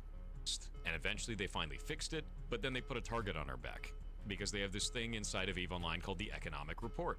The Economic Report actually tells you how much money each area of space actually makes, and they finally released the Economic Report 1 month after they fixed our area of space. So imagine 3 months of the game just being shit and us being broke and nothing working, and then 1 month later they release an economic report after they fix everything, and now everyone thinks we've been making a shitload of money in a pocket of space that no one can touch us in. Yeah, and no other player will believe you because it's EVE Online. So yeah, that sucked. So that Okay. The monthly economic report, the MER, is something that happens. CCP Games did not include, it sounds like based on his story, CCP Games did not, the devs did not include Pochfin in the MER prior to them fixing it, or when they included it in there, I don't remember, I haven't found it, it's been years. The income in the area was so low, no one was looking at it. This MER is looked at by a lot, if not all, of the top corps, top alliances, because it shows where the ISK is in the game. We literally just covered last month's MER, thanks to Oz, thanks very much Oz, over on our Patreon, okay? Because it's a long video, it's kind of droll, it's not the best for YouTube, so I made sure to give you the best value over on our Patreon. That's what we do. This, listen to what he says. They fixed Pochfin, they include it in the MER, in the ER, in the economic report. I'm gonna call it the MER. People then see there's a lot of money to be made, so this put a target on our back. Do you hear the entitlement here? I understand you worked hard to make this happen. But just because you worked hard to make something happen, you, ladies and gentlemen, here's my first big point here. You are entitled to nothing in EVE Online. Nothing. I don't care how much you've done. I don't care how hard you've worked. I don't care how long you've played the game. I've been playing since 2008. On and off. I am not entitled to anything. I don't feel like any guild represented me. I'm not entitled to anything. I don't need help. You are entitled to nothing. You have to keep fighting This tooth and video's claw good. to get your stuff. That's how I feel about real life It's too. one of the main things that makes the game special. I don't That you need can't fucking anybody. do it alone. So you are forced then to group I up with can. people I can and do get, it alone. I can. allegiances, get You alliance- said this all of you weak bitches have said this all of your fucking life that I can't do it alone, motherfucker. Yes, I can. I did. I'm gonna do it myself. Watch. Just through sheer stubbornness, if nothing else. alliances, get friends. As the CEO of CCP Games says, the best ship is the friend ship. And through Nope. Nope. Those kind of commitments are great. Yep, if you need them, if you want them, if that's what you came for. I'm not looking for that. I'm looking to essentially be this Macros the Black who comes through your timeline and catalysts your whole world. Adversity. You get these groups together, you get these people. If I don't need you. the entire game sees that Pochfin is now fixed and there's a bunch of ISK to be made, that does not mean that the devs are painting a target on your back. See what I'm saying? See the spirit of this. This is not what happened. If the MER comes out and a bunch of ISK is to be made, that doesn't mean that they're saying, hey, this guy and his alliance, go get him. CCP Games are very correctly saying, hey, we fixed the thing that was broken. It's an endgame area that's built around smaller gangs. We've talked about that in past videos. Nullsec, very quickly, if they're non-E players coming in, the edges of the map are null security. You can fly the biggest ships in that area, capital ships. These are the size of small moons, and they take literal raid groups to take out. You literally become a raid boss if you're a WoW player, okay? If you fly capital ships. In Pochfin, in the Triangle, you cannot make capital ships anymore. I have a couple. We're gonna have that content, okay? But you can't make them anymore inside of Pochfin. Basically, if you have a capital ship, and I do in Pochfin, they're the last of their kind. Look for that content, Chad. It's gonna be a good time. Point is, CCP Games saying, hey, the endgame area that was broken is now fixed. Has nothing to do with this guy. Okay? Does it affect them? Yeah. Welcome to EVE Online. If you're in a lucrative area, you have to defend it. See what I'm saying? You see the difference in thinking, okay? Instead of this video being, hey, wait, let me do what he does, okay? So, they released an economic report, and, there's a bunch of ISK to be made. And now, we have a bunch more PvP fights. We have to defend the area, and it's a lot of fun. And, now we get to do... We're going to talk about why there were some problems, but if the spirit of the video was like, look, now we get to have a bunch of PvP fights, now there's more fun. I would not be making this video. But because the spirit of this is, look how the devs are hurting us. That's, you're exactly right, just Gamer. So funny, that's good.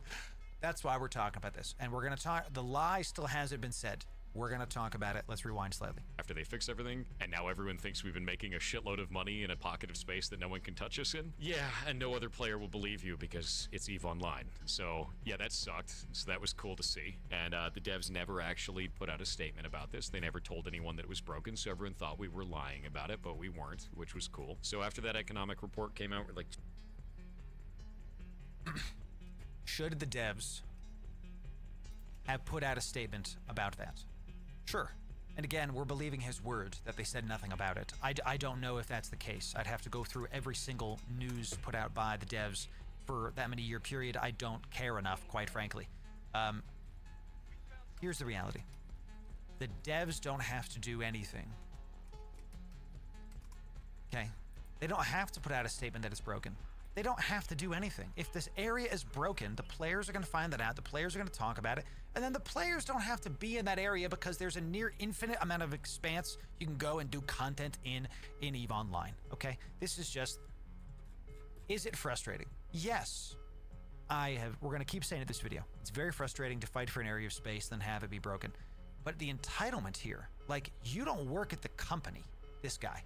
You know? It's about the spirit of how this video was made, and he's basically taking the devs and just like grinding them and saying, look how terrible they are. Can you believe it? Can you believe how terrible they are?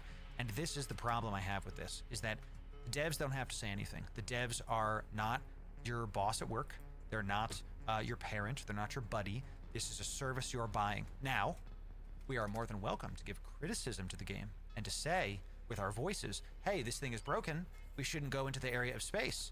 So, hey, this thing is broken. I guarantee you this was all over Reddit. It's not like nobody knew. There's no way that nobody knew that Pochfin was broken. It was a brand new area of space. So the idea that all of a sudden people found out that Pochfin was a thing, I just don't buy that, okay? Because of how the information is flowing right now in EVE. This was only 3 or 4 years ago. It's not like it was 20 years ago when it just came out. So I don't buy that people just found out that Pochfin was broken and Pochfin is fixed. So, you know, let's keep on listening. Jesus Christ, we started having to fight battles and it was super annoying, but we got good at it. We managed to close all the... I wanna... We gotta rewind that. About it, but we weren't, which was cool. So after that economic report came out, we're like, Jesus Christ, we started having to fight battles and it was super annoying, but we got good at it. We managed... After the economic report We had to start fighting battles, and that was annoying. We're going to talk more about that in just a sec. Just put a pin note in that. We're gonna talk to more. Close all the wormholes in our area of space, because wormholes would open up at random. We could stop people from coming in, and the only other way you could get in was through a filament. Well, every one of these systems that was on our side of space and all around Pochven would require a certain amount of reputation to get through the gate. If you didn't have the reputation, you couldn't get in, right? So you had to use a filament that would teleport you into one of these locations randomly. So you could show up on our store, like on our doorstep, or you could show up in an area where you couldn't get to us. And that was it. And if we controlled our wormholes, you couldn't get to us anyway, so we had a good counterplay. But we had to constantly maintain this sort of behavior. Every day, we had groups. On the minute that wormhole would spawn, we would roll the wormhole. And this meant absolute regimented behavior. At all times, we had to be on staff. At all times, we had to have a scanner there and a group ready to destroy that wormhole when it spawned. And if we didn't do it, people would get in and kill us. So we got... Did what you just... EVE players in chat, did what you just heard, does that describe endgame EVE Online life? For nullsec, for some lowsec, and especially wormhole space? Did what he just described, having to defend your borders from people that are coming in to take the ISK areas? Rifter, am I right, dude? Okay. First of all, he's correct. Once Pochven was made, the only ways to get into Pochven was two ways. Was the wormholes that would randomly blip in and out of existence. Think of these as opening and closing doors if you're a non-EVE player. Imagine a house, imagine a triangle-shaped house, and every day certain doors would be open and certain doors would be closed. And if you would put enough people through that door, the door would close. That's called rolling the wormhole. If enough mass goes through the wormhole closes. So what he's saying is that once the MER came out, people started paying attention because there's a bunch of IS to be made in another endgame area, and we had to PvP fight, and we had to defend our borders. Ladies and gentlemen, the spirit he's painting EVE in is a very negative one. And this is my first main problem with this. In EVE Online, you don't deserve and are entitled to nothing, and if you want an area of space, you're gonna have to defend it from people that want to take it. That's the game. Look, if you want to play an RTS with your buddies, where you control your borders and you mess with stuff, you can go play Frostpunk. Fantastic game, not besmirching it, not putting it down. I don't know if besmirch is the right word. I didn't finish college, okay? You can go play a single-player RTS with your buddies if all you want to do is manage resources and mess with stuff. But if you're playing EVE... That's a good question, Jack. That's a good question, Jack. If you're playing EVE Online, this is a game of dominance, of corporations, of friendships. And if you're going to say, I live in this space, you're going to have to defend it. And his chat is saying, like, terrible. Wow, can't believe that. What? WTF? Ladies and gentlemen, welcome to EVE Online. You have to defend your borders. That's the way of it. You defend it by PvP fights, and them making it so that now people know how valuable it is since they've fixed it is not a bad thing. One more thing. So the EVE devs fixed it, and then they put it out in the monthly economic report. He was saying before, so the area of space was broken, and now that it's fixed, everybody knows about it, and people are showing up. Before, there wasn't a lot of ISK, but now there is, because they fixed it, more or less. So now there's people coming in, you gotta defend your borders. That's part of the game. If you don't want to have to defend the work you put out, you know, there's plenty of other video games you can play. Maybe not World of Warcraft, okay, for this guy. We got really good at it. We got very good at controlling our area of space, just like any other wormhole corporation would be. And then CCP, the creators of EVE Online, decided to change the rules. And they said, hey, we're going to focus on Pochven for the next entire quarter of the game, which is the next 3 months. We're like, oh shit, they're going to fix some stuff. This is going to be awesome, right? Well, they didn't. They said the first thing we're going to work on is the access to the region. And we were like, that might be... At the time of this, when all this was happening, this guy was a CSM. What that means is CSM is a Council of Stellar Management, something like that. These are players that the players elect to become representatives to the devs, to CCP games. He was a CSM at the time. Character name is Maldavius. You can go look this up, okay? He pushed for more access to the region. Did you hear what I just said? He pushed as a CSM that lives in Pochven for more access to the region. And in this video, He's saying the developers of CCP Games increase the access. I don't understand. If I ask for cheaper bananas from the grocery store and then they give it to me and I complain about the banana, what do you want? I don't understand. So what he's going to say is they removed the rep requirements for these gates, which is not necessarily something he exactly pushed for, but he pushed for increased access to the area. So I don't know why this is, again, look at the spirit of what he's like describing. It's a negative thing. CCP Games, the creators of EVE Online, didn't fix anything. They just made it easier to get in. If you know anything about EVE Online, the more people can get into an area of space, the more activity, the more people to fight, the more content, the more loot, the more stuff is in space, the more salvaging, the more industry, the more people in an area, the better. This is a good thing. More content is a good thing. That's why it's very concerning that this is the case. It's concerning that this happened, okay? That he was like,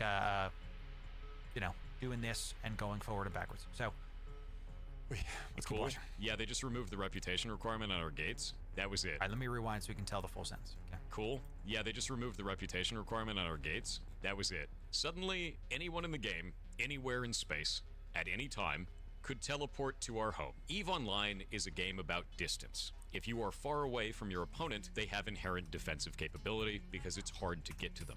We had no defense anymore, at all. You have a defense. It's called players. I don't know how much this guy played EVE before. I actually don't know. Right, General Pony, He's right, by the way, about this, that a natural defense is distance.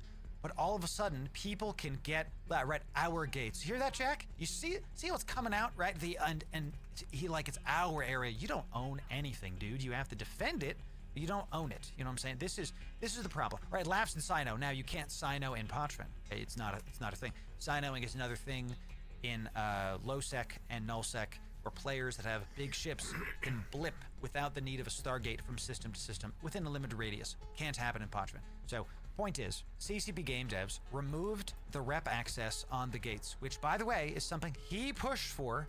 Now he's blaming them for it. Don't really get that. That's a whole other video, I guess.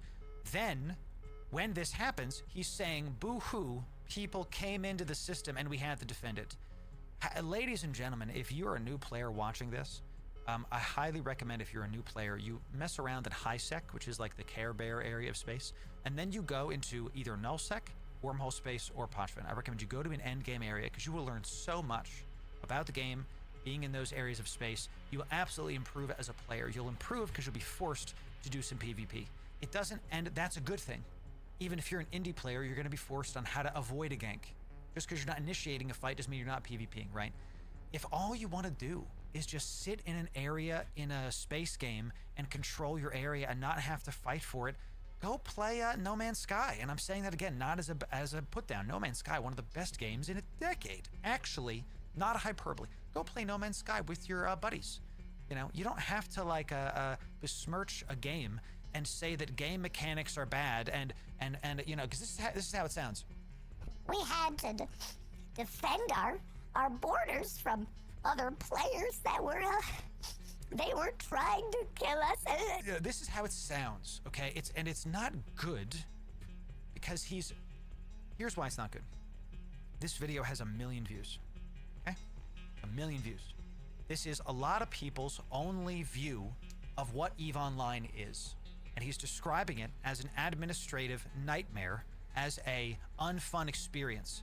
When he chose to stay in the bugged area, when he didn't be a good leader and lead his people out of area of space, and complains about basics in the game, player versus player action. Goodness gracious, dude. Oh, people could just teleport to us and kill us at any time. And we went, well, time to have a war. And we had a war every single day for the next 2 months. Now, like the rest of EVE Online. Like the rest of EVE Online. I don't care if you're in HiSec. If you're in HiSec, you're still going to have to figure out how to defend your borders from HiSec gankers or a specific kind of ganker. Okay, you still have to defend your area. There's ways to do it. So it's a lot of stuff happened. This is the spirit of it. Stuff happened to us, and there's nothing we can do. If there's more money in the area, if there was a monthly economic report that just came out that said there's a crap ton of ISK in the area, And there's way more fights to be had. That's called recruitment, dude. It's called recruitment. You can use that to say, hey, everybody. Hey everybody, look, you saw the MER. The most ISK in the game probably is in Pochven. They fixed the sites. There's a lot of PvP going. We need bodies. We need miners. We need people that are on the belt getting rocks. Relax. Okay, geez Louise, chat. I know Twitch chat. Okay, relax. We need people to help us get materials. We need people to help us with industry. We need people. That wasn't what happened. Instead, it looks like what happened was from this guy complaining. While this was going on, remember that one thing that I said with the dread sites that was our only form of income? There was an exploit that was found. The exploit was called seaguling. You could have 15 people in the group, and if you got to 16 people, that 16th person would make it so that all of the money that dropped, because it split evenly between people, wouldn't split evenly anymore. It would drop it by about 50% and then split evenly. So it crashed the shit out of our earnings. He's right. This was an exploit that was found. They fixed the sites in terms of income and rep. And then an exploit came in, and I agree with you to a point, Flea Harvey. Okay, I'm glad you're here, Flea Harvey. Oh, so, ladies and gentlemen, a current CSM for Pochven is in chat. Give me some 07s for Flea Harvey. It's great to see you, Flea. And we know who you actually are. Thank you very much for that. So, listen, this is a real talk, chat. Was it an exploit or not? I think you've seen that the way he's describing things tends to go towards the negative. So if I hold up an apple and I say, what's this? And he goes, oh, it's a bitter red fruit. Maybe don't listen to how this guy describes the game if he is so negative about this. And this is why I'm trying to make this video. We're correcting history, chat. I'm going to talk about that in just a sec. Okay, so this is an exploit that did happen. It was very frustrating. They were talking about it with the devs. The site wasn't being done as intended. Let's put it that way. Let's keep listening. Player found out that if they go to the gate, which is kind of like the portal to the entrance of the dungeon, and shoot it, and then cloak up and fly away, they could then sit there cloaked until the NPC boss would say, I'm gonna die. And then they would just uncloak and they would count as the 16th player. When they removed the reputation standing for the gates, there were dozens of alts in every one of our runs. We went from making millions of ISK per player to thousands of ISK per player, which is the in-game currency. It destroyed us. So we started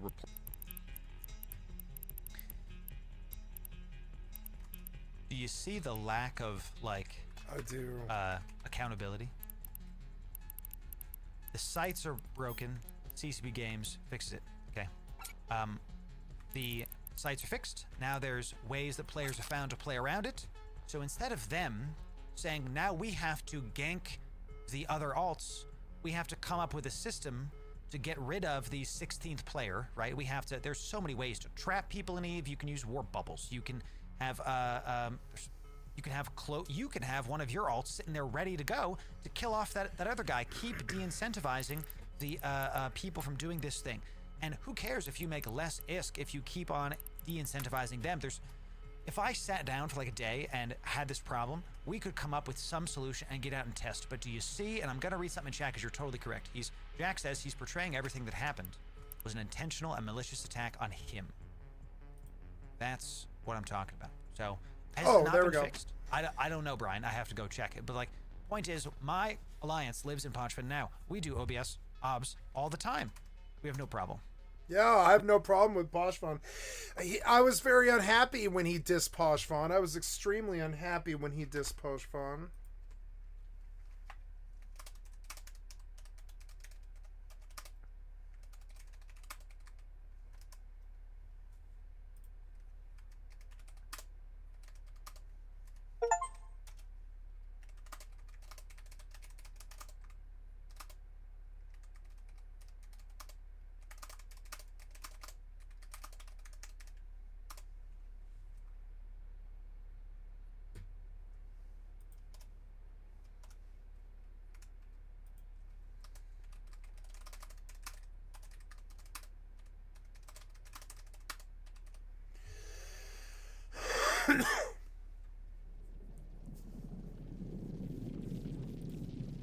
PvP, we fight for what we have to. We don't need to worry about this.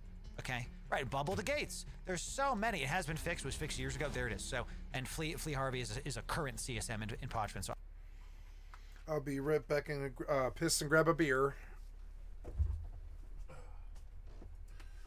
Oh, stiff.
New World went back up, and I can go on about my business now.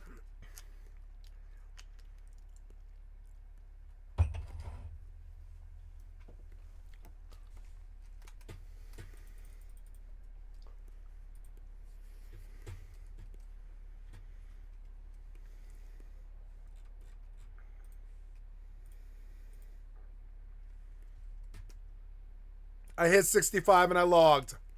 And I'm publishing the videos now.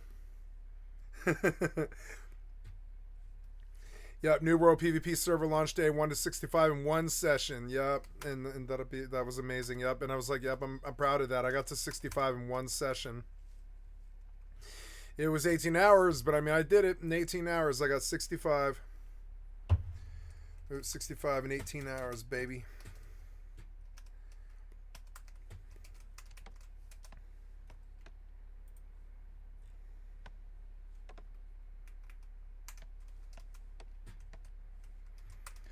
Now what? I go out into the world and I'm impervious to lower level PvP. They're going to leave me alone most of the time because I'll just stomp them in. Or they'll try me, one or the other. Why no sound? Did I mute it? What the hell? Why can't I hear this game?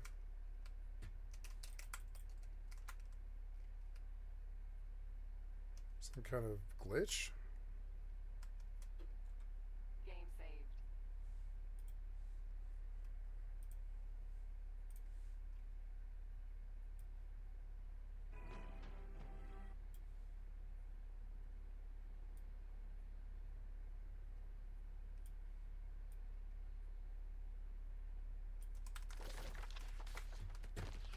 No, you were glitched.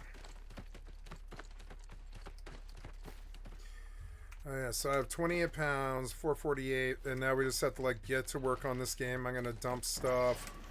Now I don't have any rush. I can just get to 65 and I don't worry. Cool, dump all that crap. I don't really care. I should buy the best potions if I can get them. Consumables of the potion variety of infused. Yeah, I figured. We'll take 40 of them, yeah. I mean, shit, if that's what they cost. Fucking sucks. That's all we need to go to move forward. So I have musket skill. I don't know why I pulled musket, but I need practice with it, so we'll learn it, I guess. Not really too into it, but musket's fun. I don't mind it.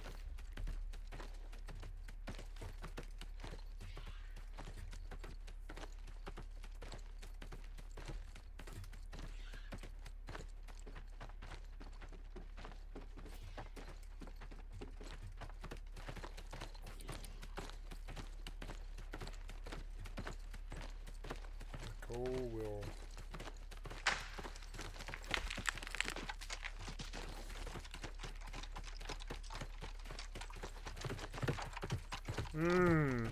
Voodoo Ranger.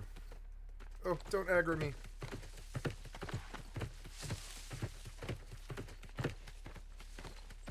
And I got a bunch of logging and mining done. It was a really productive day. I got 65 levels and logging and mining done.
Leveling is not...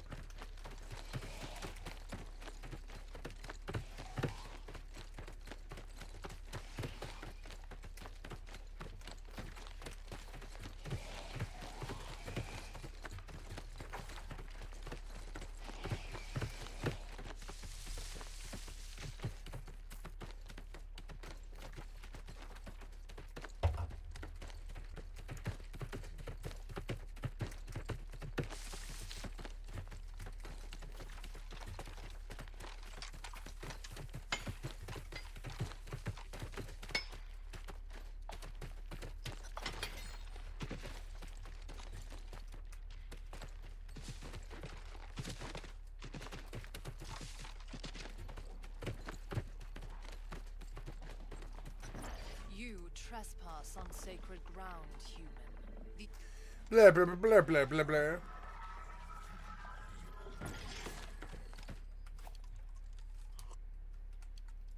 Oh, yeah, nice. Nice, I have 29 mount vittles.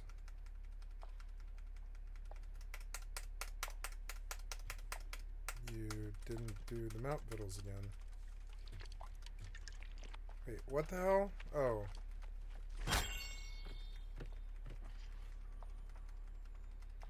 Waterlog display shield.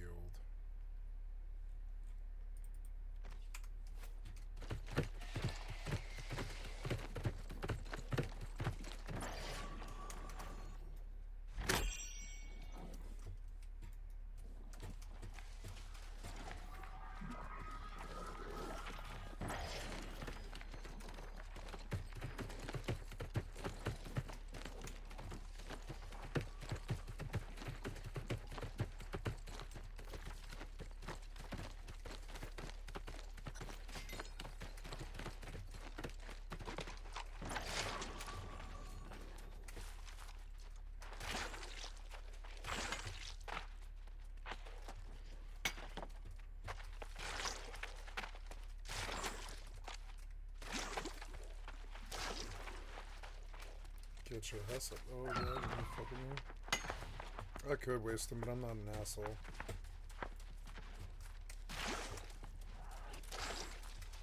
Why don't I have buffs? Where are my buffs? They seem weird. I don't understand. Maybe they're too low. I don't know. Oh, no, there's my buff, yeah.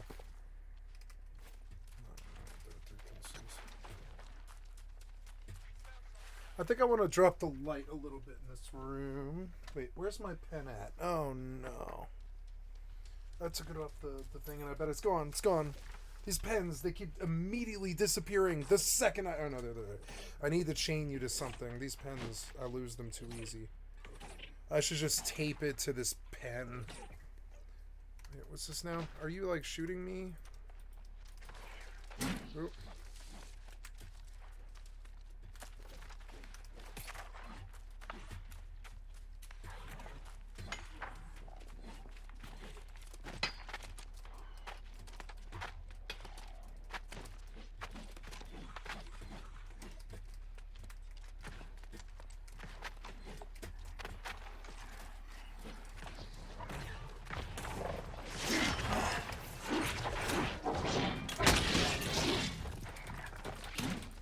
Well, I got one of them.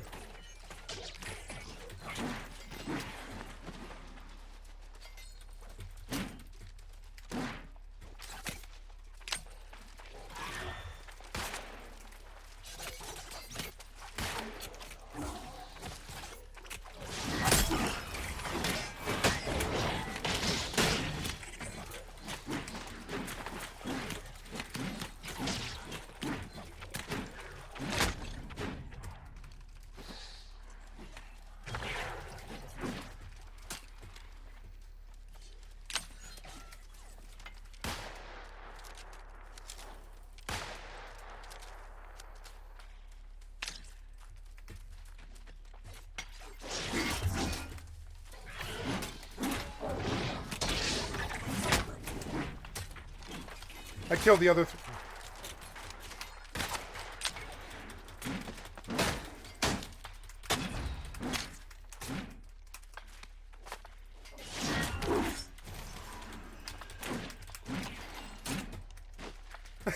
I played the mediator here and I killed all three of them.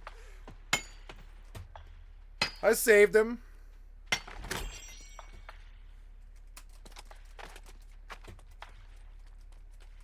Don't fuck with purple and I won't kill you.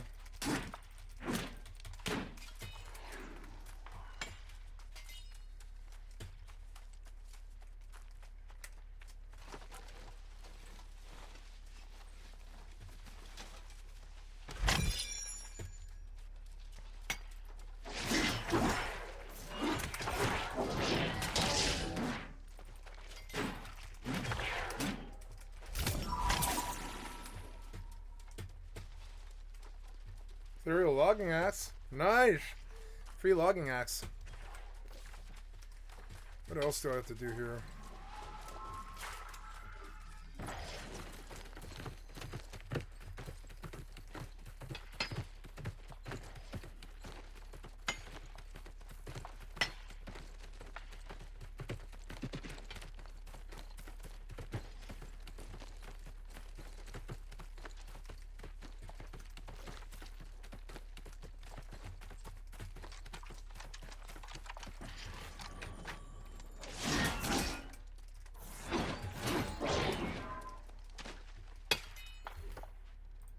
Ooh, great sword skill.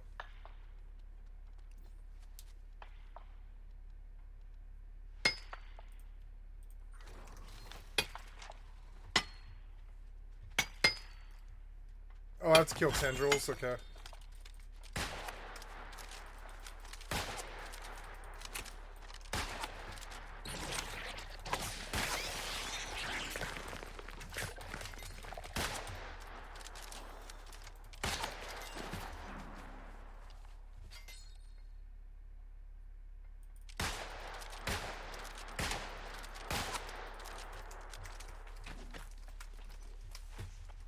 I don't really like the musket, but I'll get good at it. Where did my fucking thing go? Ah.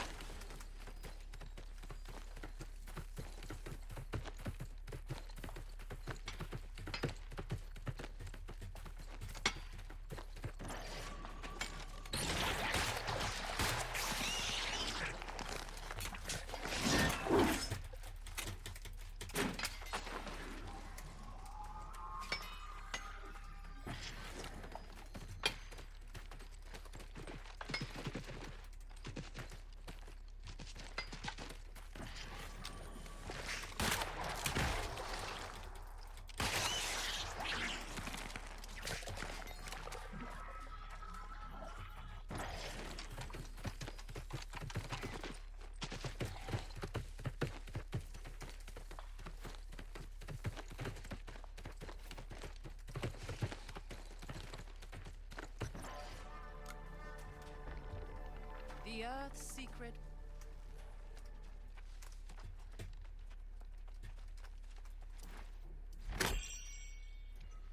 Traveling slacks. 230. Beaver Knievel.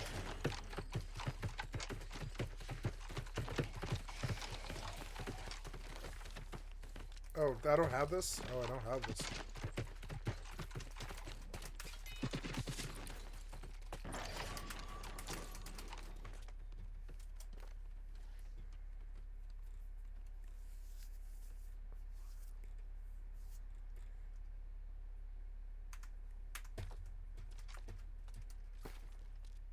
Oh, don't I trade thingies for weapon 8 or 1,000 of them? Something, I don't know if I have that many.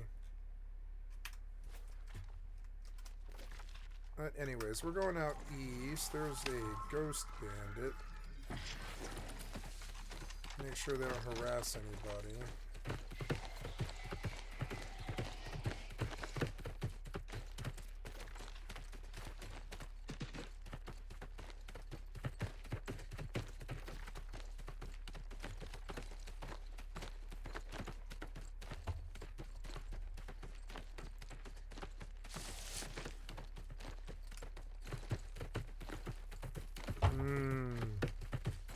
Voodoo Ranger.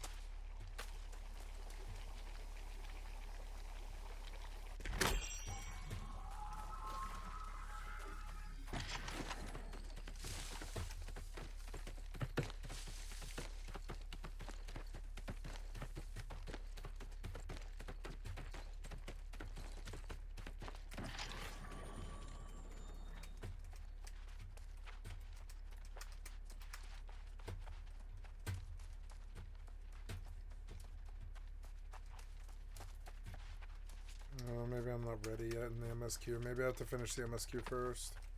Yeah. Oh, no, there it is. There it is.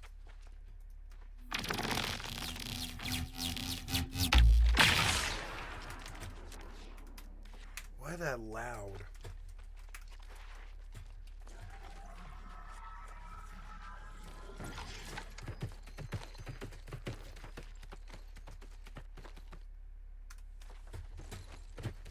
Now I just chain quest all night, which is something I don't really enjoy doing, but I want the access to all the zones and everything.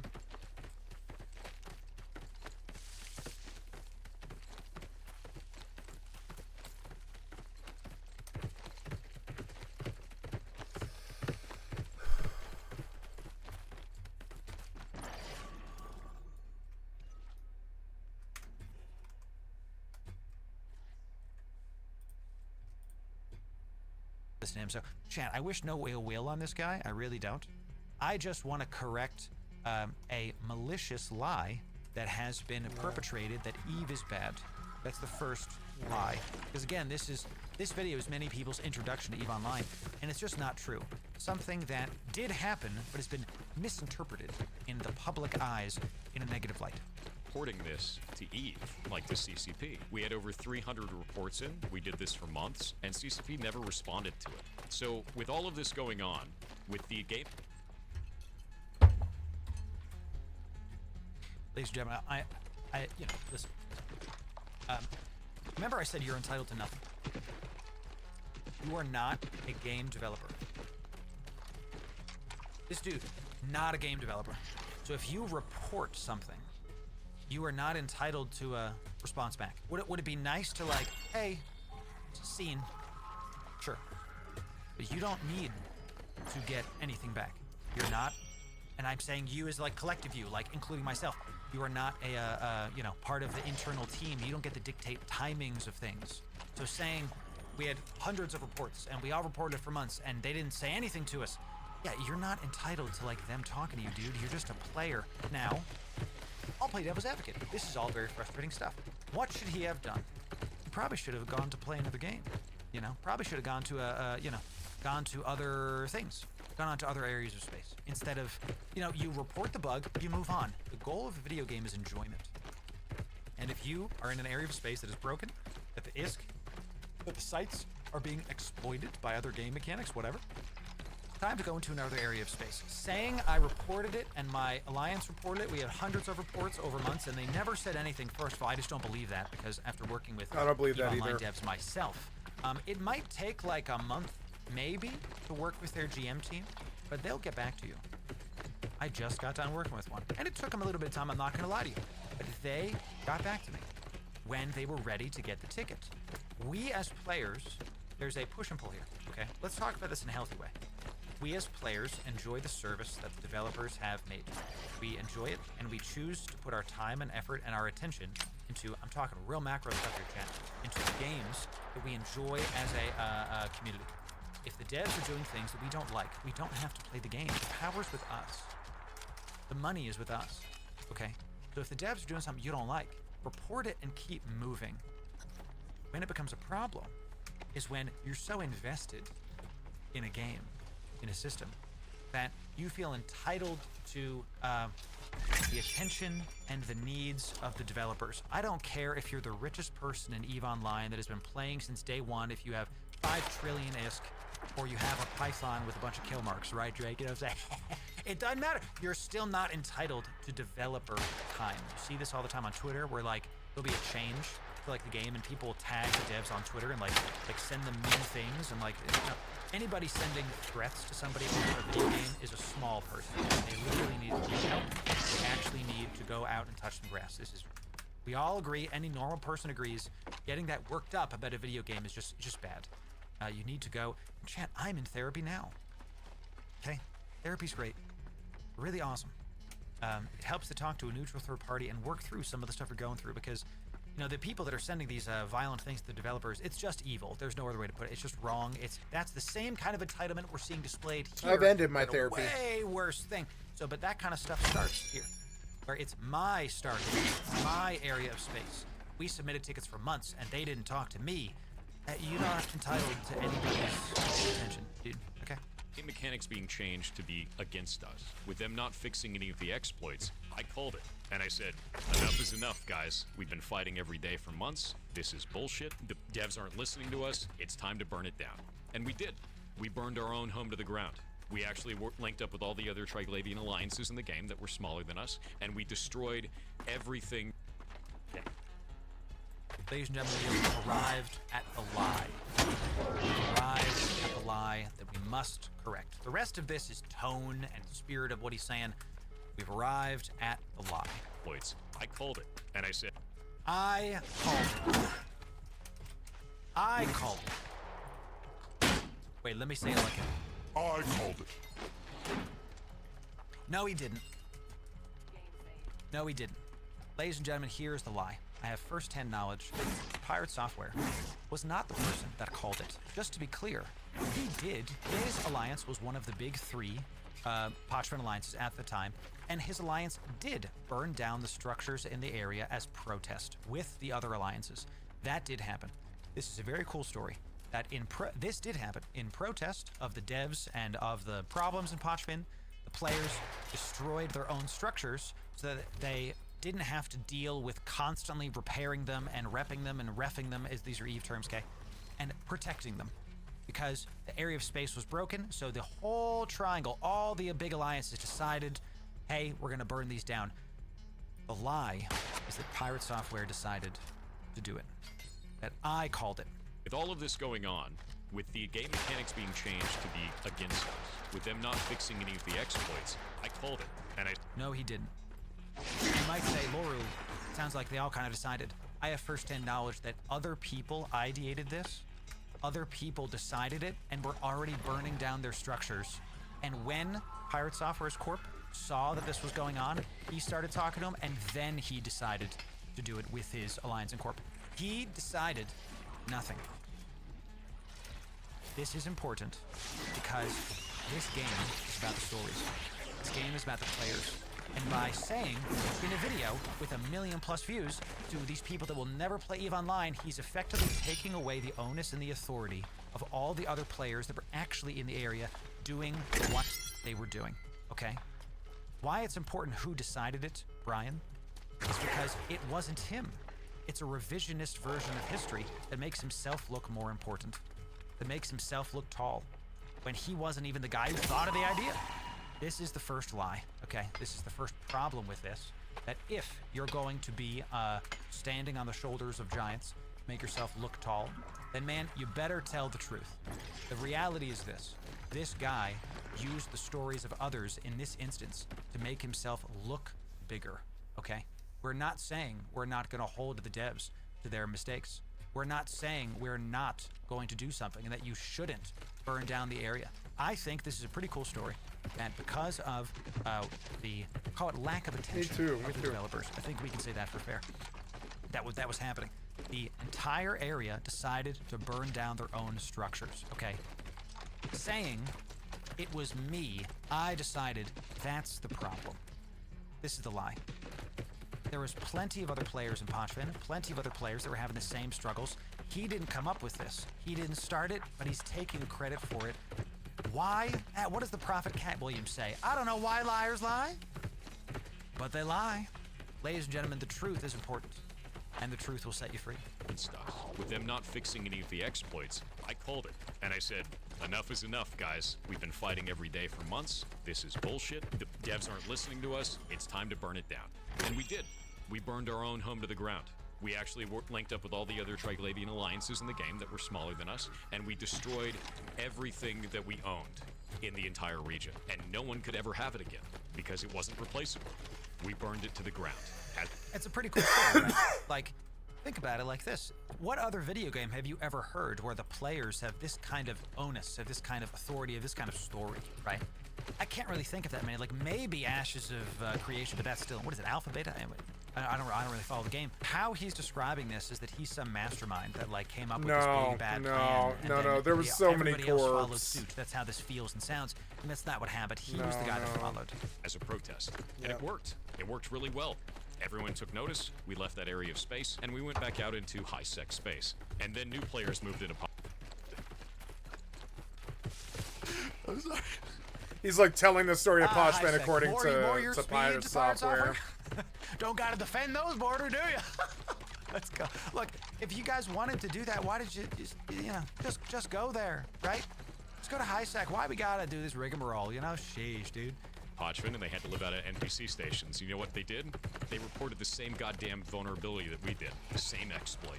And you know what CCP did? They said, I thought that was just a Strybog problem. All right, I gotta rewind this, because here we go to the second lie. The same goddamn vulnerability that we did. I gotta go back for it. And then new players moved into Pochvin, and they had to live out at NPC stations. You know what they did? They reported the same goddamn vulnerability that we did. The same exploit. And you know what CCP did? They said, I thought that was just a Strybog problem. All right, Strybog is their alliance. I don't believe this happened. I believe that more players joined the area and started reporting the exploit more. That I believe.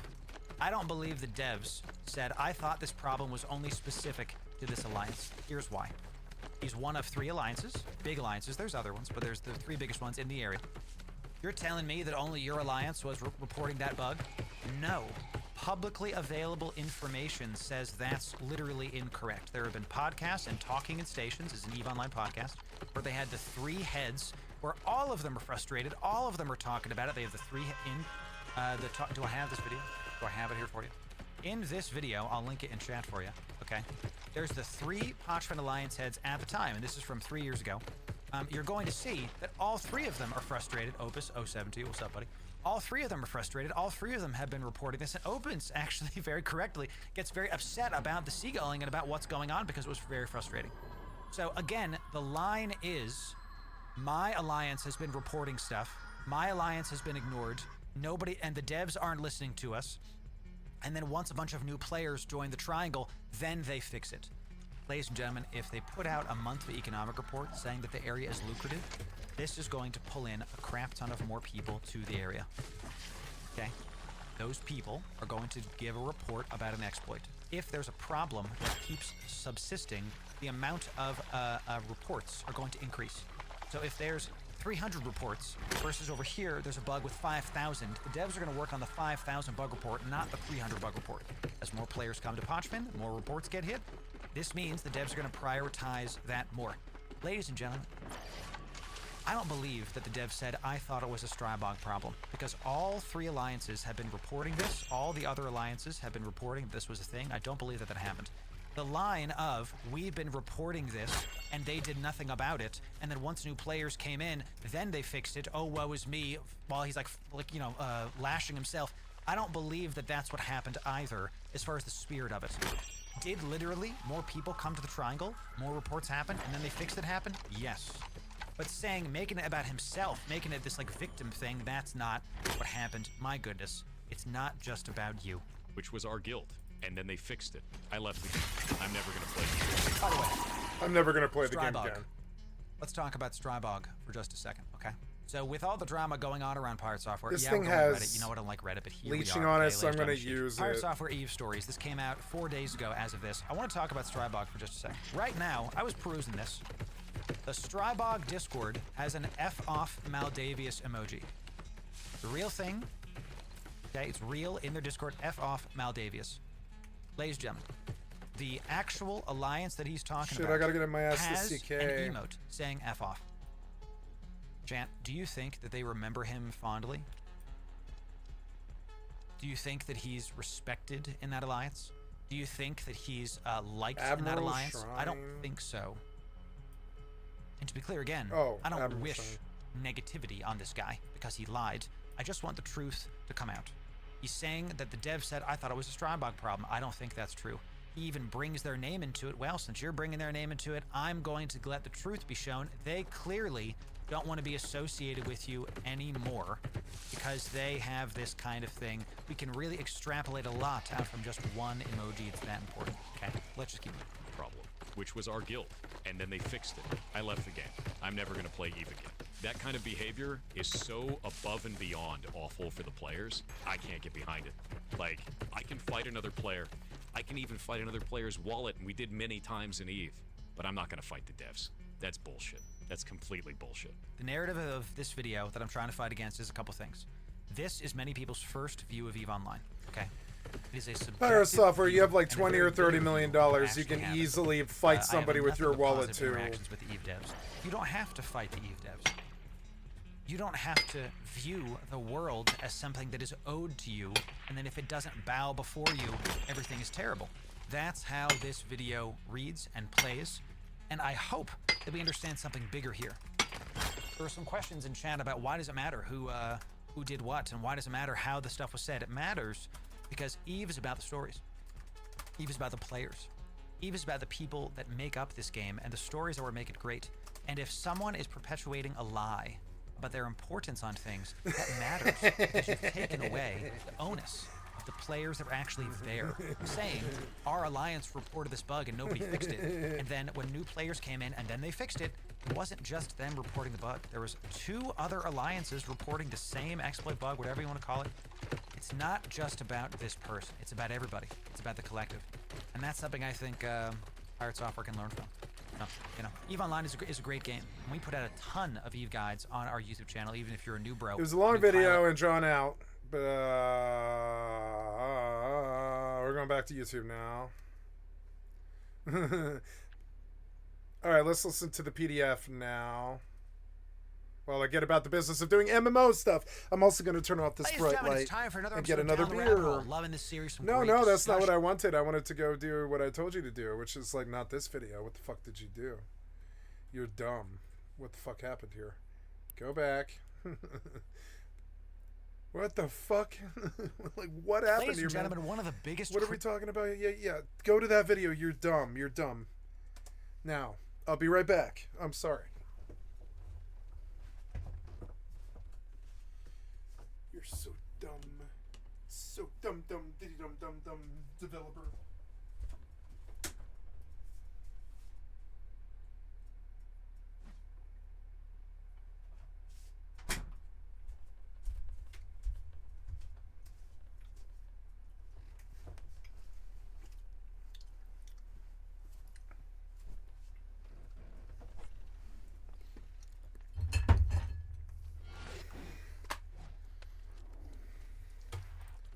slammed a Trump deal that the president touted as one of his crowning achievements. Trump's new immigration crackdown has now opened the door for raids on churches and schools. Oh, Trump's also good. demanding an apology from a bishop who hurt his feelings. And Mr. Beast may legitimately own part of TikTok soon. We're talking about all that and even more today. Ooh, on that's the brand conflict new of Billy interest. Franco show. You daily dive into the news, What how it's happened being here? covered, and how people are reacting to it. And you know what? Let's Did I start die? with this. Donald Trump is now demanding an apology from Bishop Marianne Edgar Buddy. Whoa, And as far where as am who I? Bishop Buddy is, she is the spiritual What? leader of the Episcopal Diocese of Washington. She's actually the first woman to serve in that position. And yesterday, she spoke at the inaugural prayer service at the Washington National Cathedral. And she was there along with more than a dozen religious leaders from various faiths. And of course, the timing of this situation is key. It came a day after Donald Trump became president again and issued a flurry of controversial executive orders, including some dealing with transgender rights and immigration. So we saw with that, Bishop Buddy had a message for Trump. At the end of her sermon, she took a breath and then looked directly at the new president of the United States to say, In the name of our God, I ask you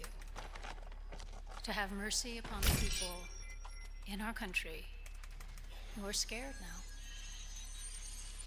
There are gay, lesbian, and transgender children in Democratic, Republican, and independent families. Some who fear for their lives.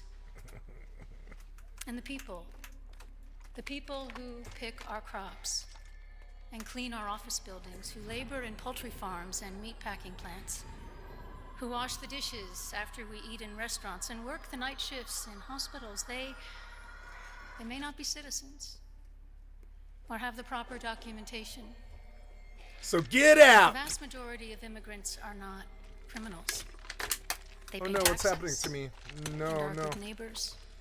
They Why? are faithful members of our churches, mosques, synagogues, wadara, and temples. and from there, she actually kept going a bit. For example, also asking for mercy for parents whose children fear that their parents are going to be taken away, as well as calling on Donald Trump to, quote, help those who are fleeing war zones and persecution. And as far as Trump, he definitely did not appear to be happy, with him speaking to reporters after the service and saying, I think it was a good service. They could do much better.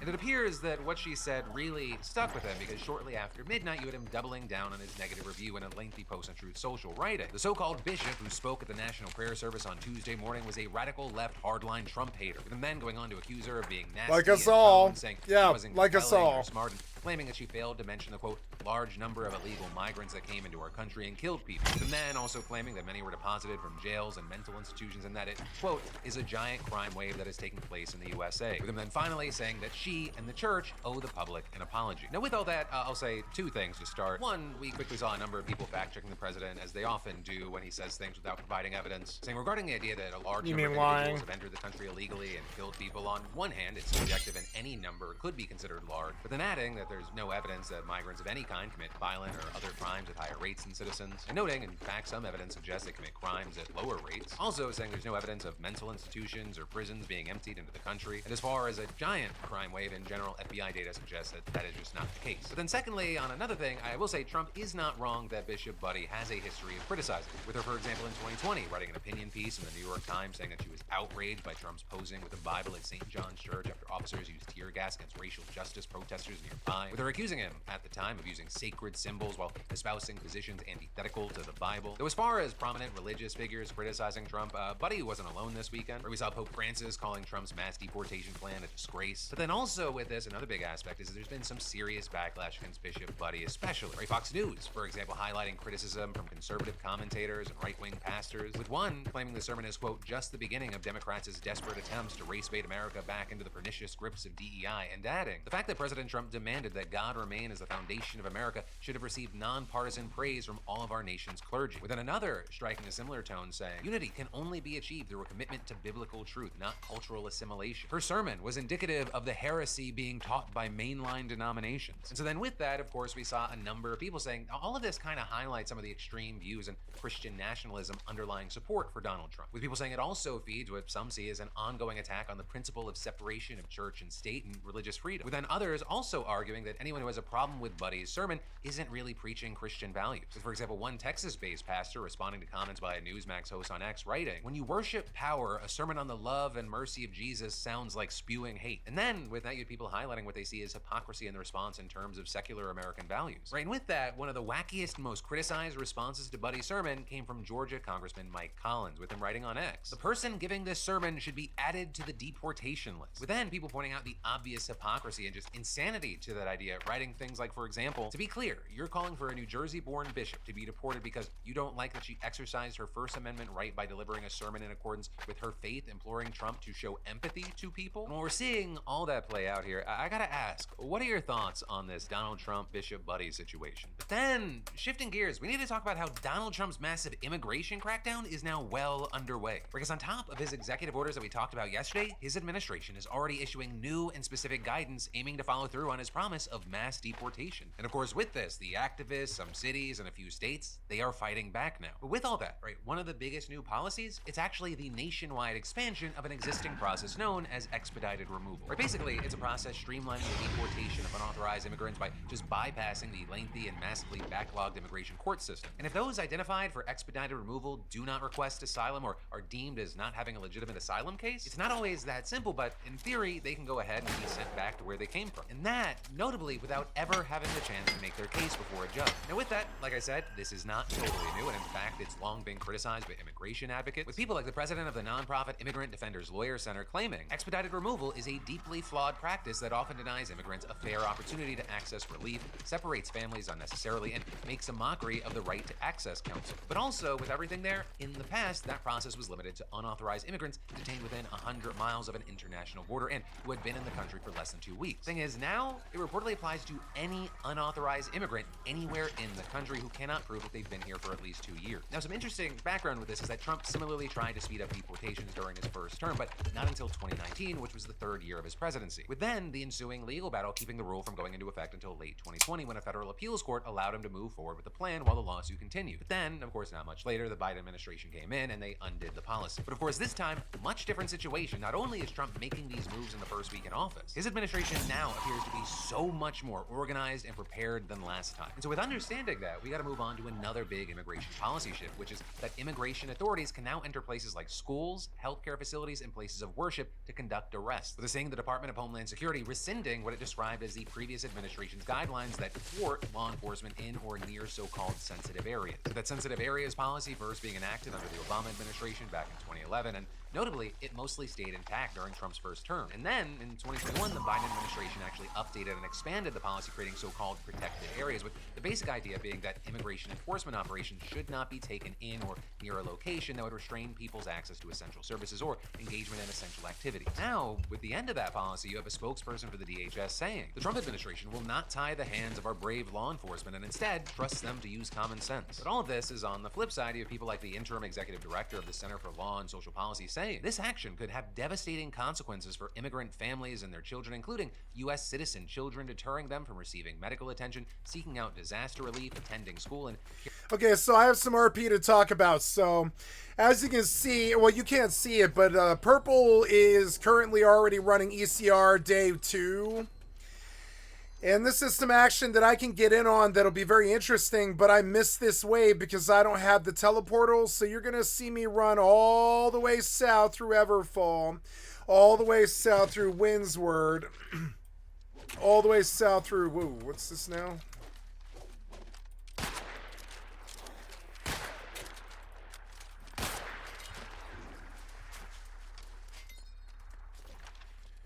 You can see me run all the way south. I'm going to come back and do this stuff later because that stuff doesn't matter. What does matter is progression. So next, we make our journey to the excavated shrine due south of us towards Windsward. I don't want this thing blocking me, and I don't want it fucking me over and shit. So I'm going to turn on the music and do some New World, like, content here. Wait, did I just pass something by? No. Yeah, we're going to ride this south. And then east.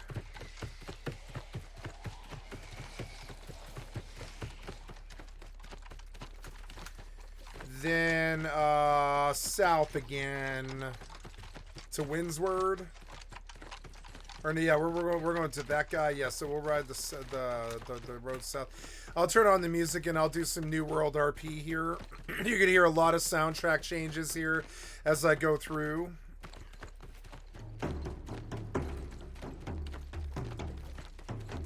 Went the wrong way.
Wait, can I do...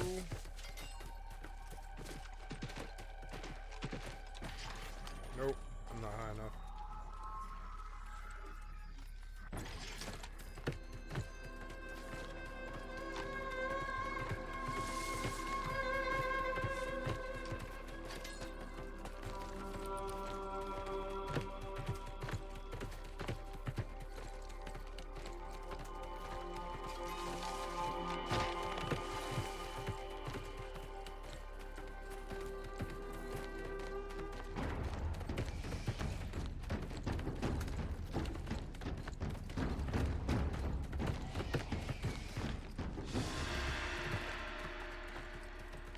Dragon Glories.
265s came to do me in.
Oh no, there they are. Now I have no chance except to run. Oh no. What do I do to avoid these idiots? Wait, I want this instead.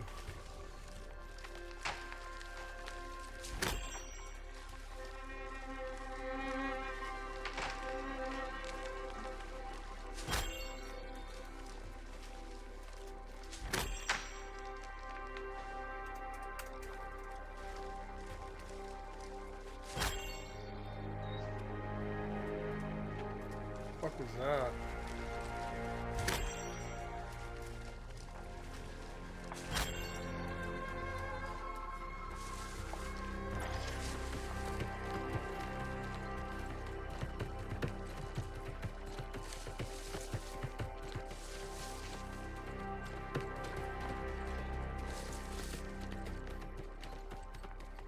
There again. Oh, you missed. Oh, come on. Fuck.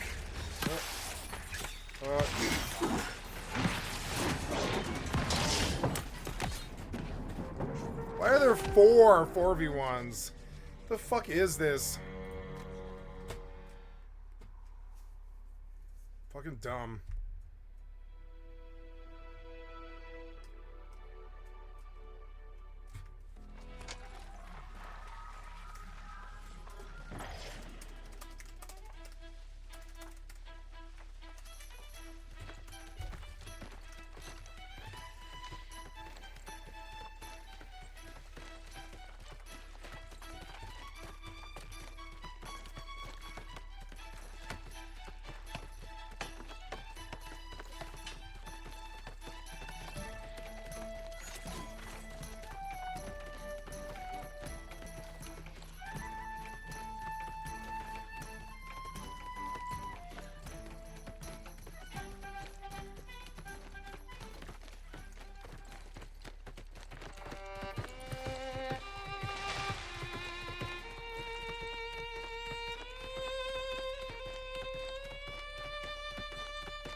I'll cross over here. I'll cross at the river. This is the best New World has ever felt to me.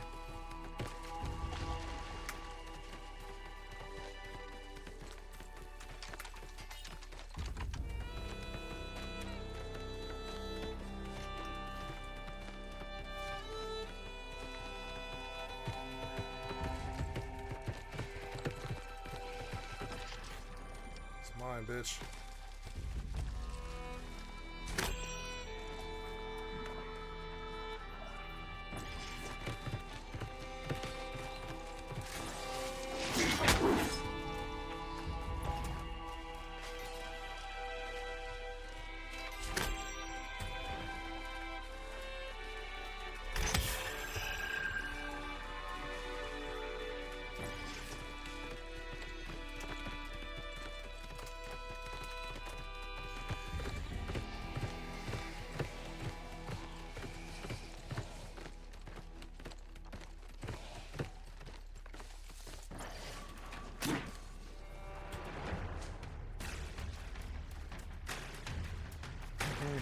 I'm not gonna fucking kill a 16. I'm 65. I just cut him for you.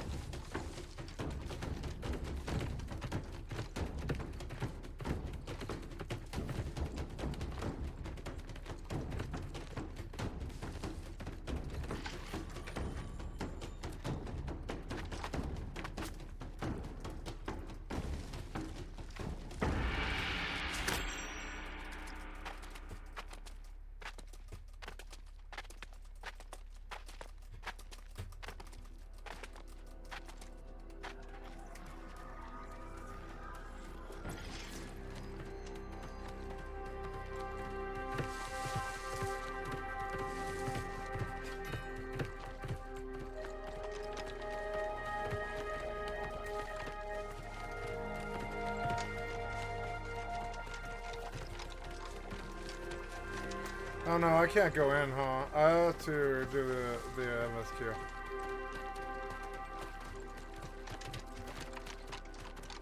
It's okay, I still want the southern BP. I'll warp back north again and I'll take the road south.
is a fight I can win if I can get him.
I love this game.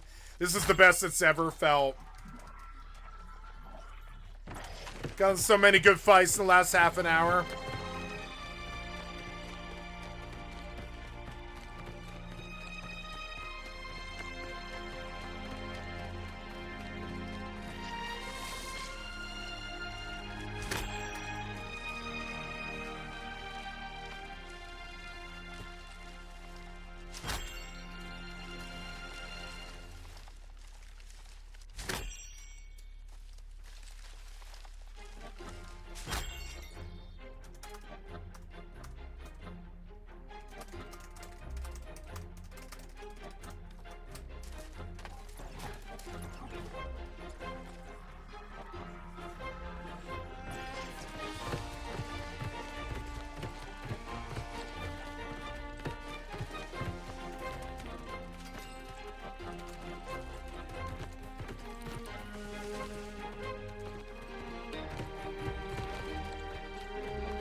That's a good camp right there.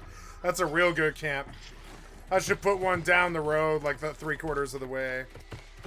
That's a good survivalist camp right there.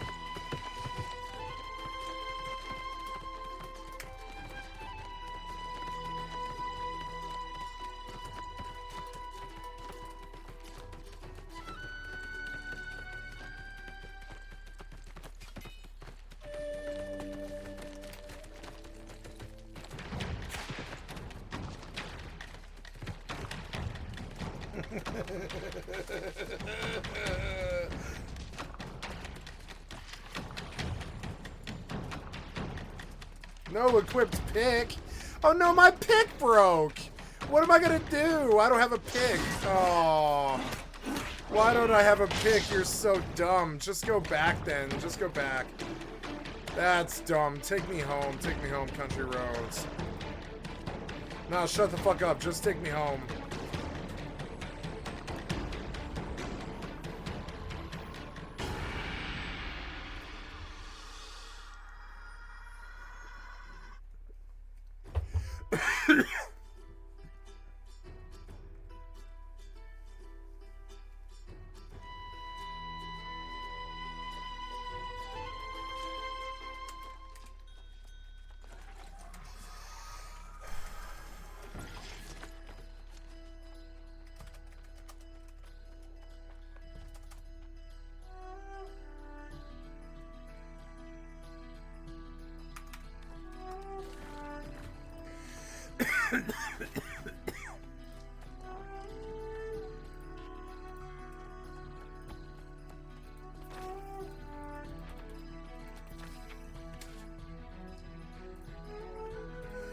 Oh, did I drop my stuff? Because, oh yeah, I dropped my stuff is what it is. I dropped my stuff because it's ethereal.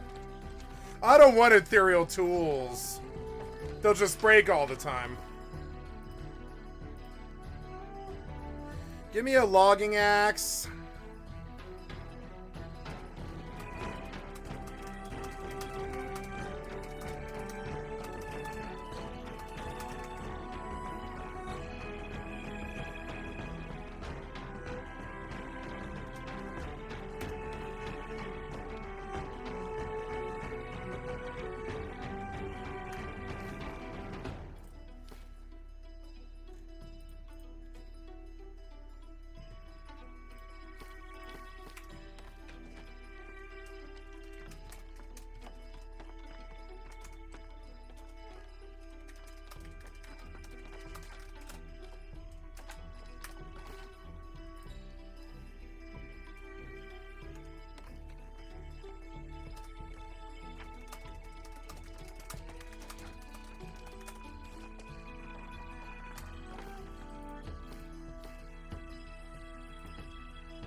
I have to buy tools. I forgot what it was I was doing. I have to buy... Yeah. I want to buy tools, gathering tools, a logging axe. The best I can use and I can afford. Oof. Yeah, I can't pay that much, no. That's cheap, though, honestly. Oh, yeah, I'll take that. Yeah, that's a great score, yeah. Take that. And, a pickaxe.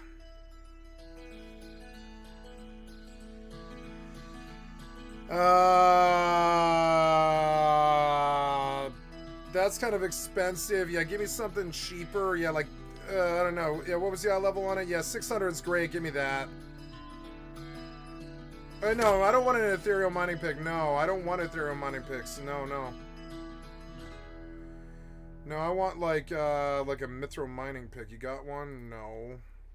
What about ethereal? No, yeah, you have ethereal, but I don't want ethereal. I want a star metal. You got star metal? No, you don't. What about steel? Okay, just buy the steel then. Fuck, I bought another stupid-ass thing. Wait. Oh, the price seems all fucked up. Why is the price all fucked up on that? You're dumb. Ah, you're so annoying. Why did you buy 2 mining picks?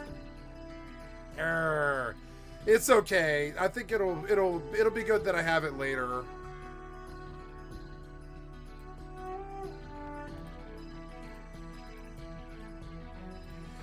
These... Oh no, it was a logging axe. It was a logging axe and it was extremely expensive too.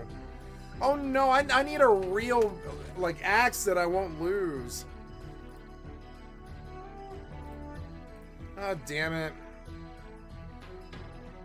No, give me like a steel logging axe. Fuck, I'm broke now. Son of a bitch, son of a bitch. Son of a bitch, are you fucking serious? Alright, well, just don't die then.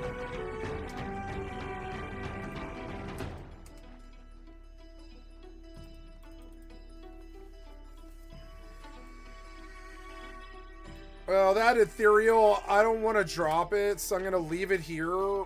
I don't want to drop these. I'm going to use them later since I spent the money on them. But I do need, like, a fucking cheap-ass axe, even if it is a flint axe. Son of a bitch. I'll see what I can make. What is that? The outfitting station? I forget. I hate crafting in this game. It's so confusing. Is it, what am I trying to do? I'm trying to make a, tools. I'm trying to make tools. Oh no, how do you make tools in this stupid thing? Is that the forge? Maybe it's the forge.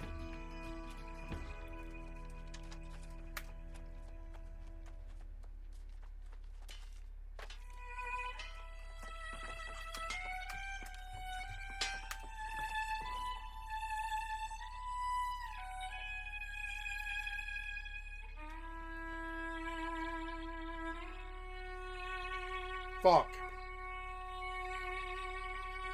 I don't know which one's tools. Which one is it? Which one is tools? Is it the smelter? No, it's not the smelter, it's the fucking forge, isn't it? Oh, come on, tell me you make tools. Where do you make tools at? Oh no, I need tools. Where's the axe at? Oh no, I've got to go make money, I guess. Well, I don't know what I'm expected to do. I'll make a flint axe at a camp. I think. Wait. Yeah, how do I even do that? Their crafting is so dumb. I wish there was some way to do it. How to make an axe, right? Isn't that like the workshop or something? It should be on one of these, but it's not. Like an axe. Can you make an axe? No, you can't make an axe at the fucking forge. And it's not here. Lumberjack axe. Yeah, like, and yeah, like I don't think it's the wood thing.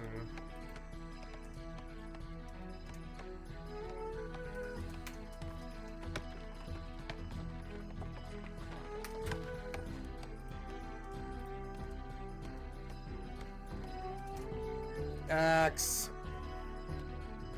Iron logging axe. There we go. There it is. There it is. Make me.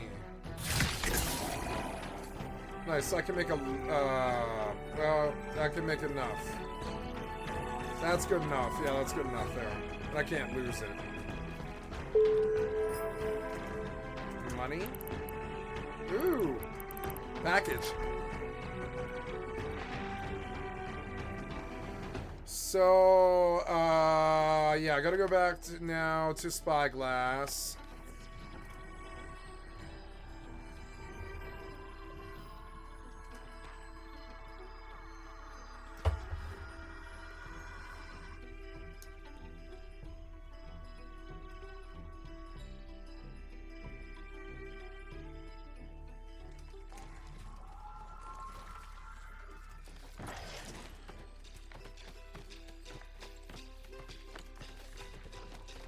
The server's so busy.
You guys got away? Oh, you dirty sons of bitches.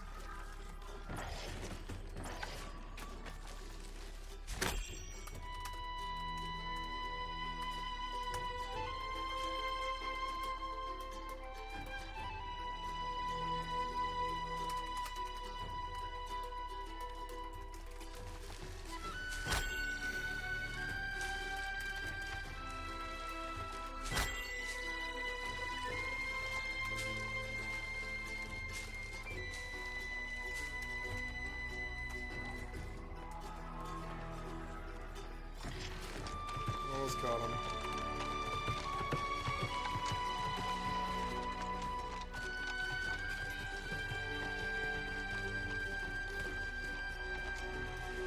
I'm just gonna go.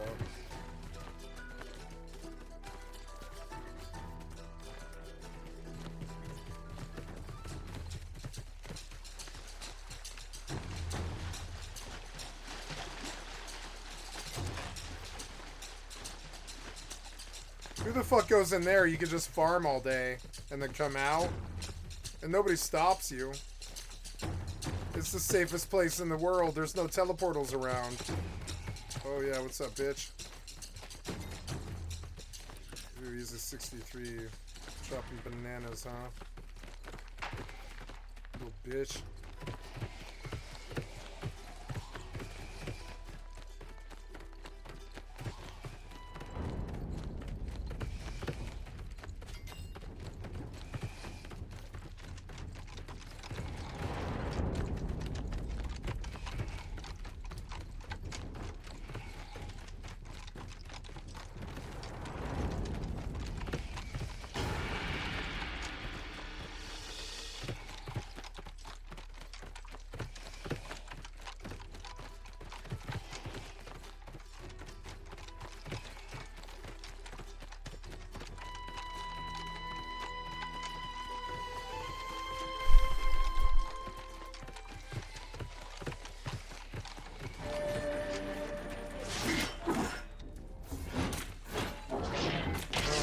is 68. Can I kill him? Yeah, maybe.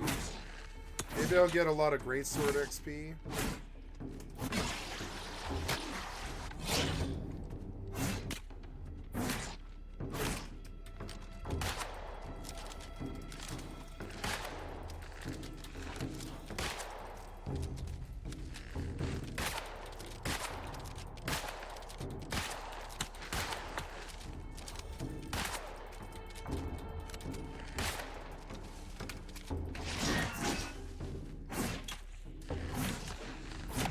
What?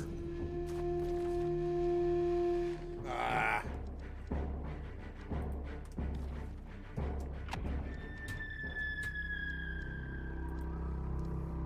Bastardo.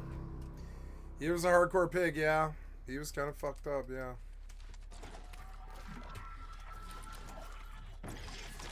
Obviously needs some eye level to be out here.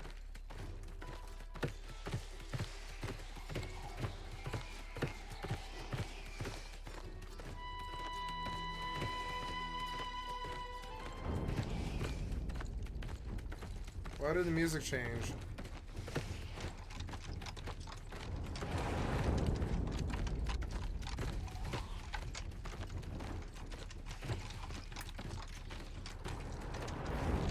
I think that's the idea, yeah. So...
People are doing different journeys, it's funny. The game is very open-ended in that respect.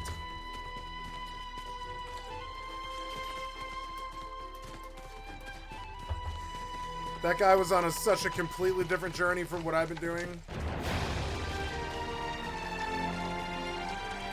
When I saw him there, I was frankly shocked. I was like, wow, that guy's 61 and he's down here south. I mean, I got there faster. I got to 65 faster, but I think his journey was probably better than mine.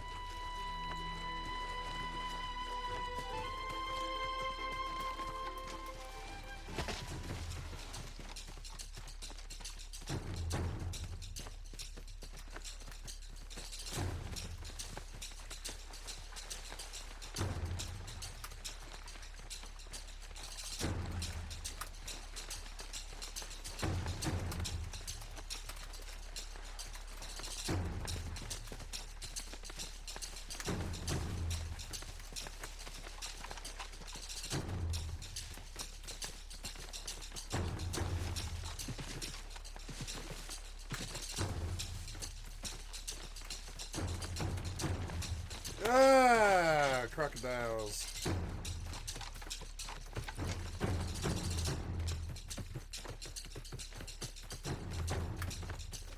Two gators.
Death Pig.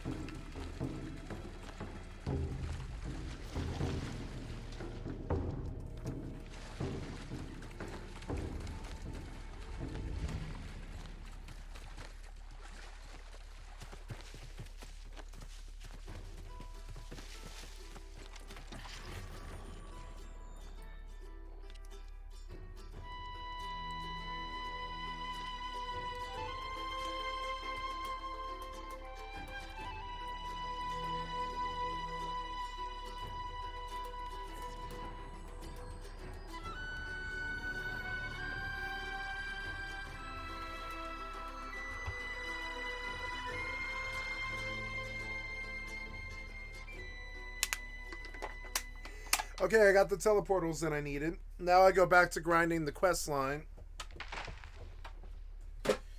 which is about 10 hours of MSQ. It fucking sucks, but it is. I know what it is. I've done it before like 9-10 times. And now for 10 hours of MSQ.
Dr. Cheese Balls.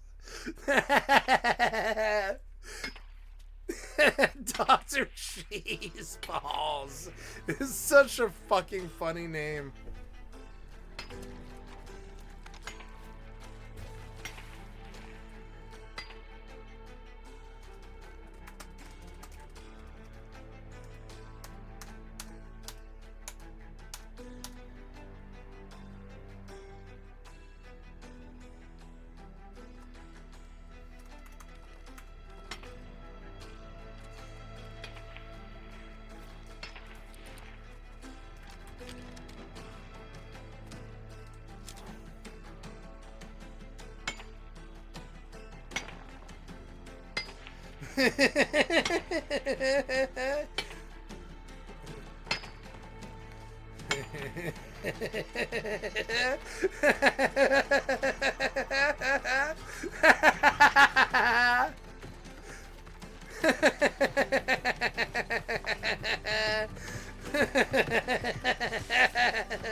That guy knew I was about to use it for content and he ran. I was gonna use it for content. I'm sorry, I was like, this is gonna be hilarious when the flag drops. I'm gonna fucking waste him.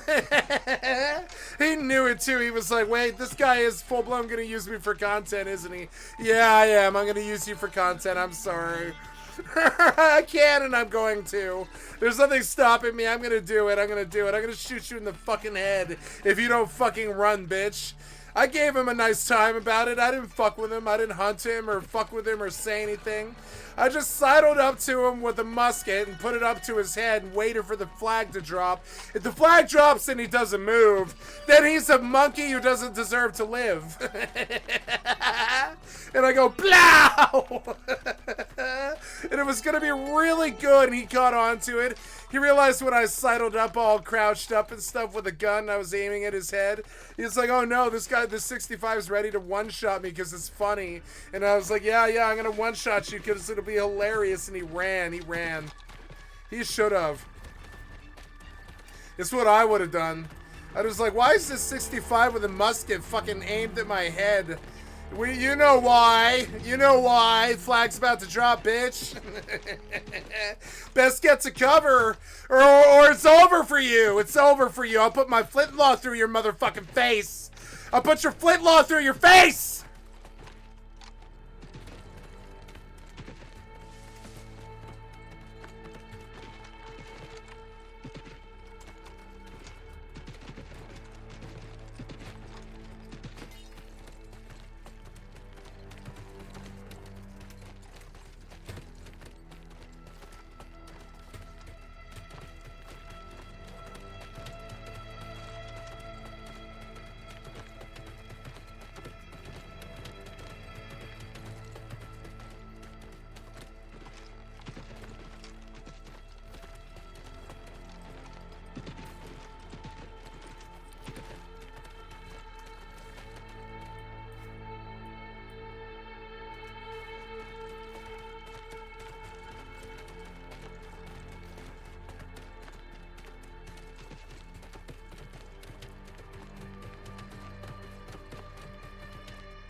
Oh, very good. Yes. We'll have to do that too.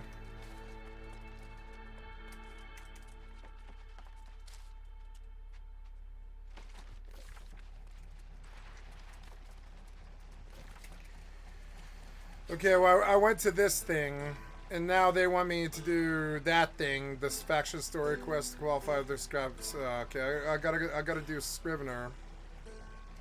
Both these corruption portals seems to be done, so I'm gonna go do those.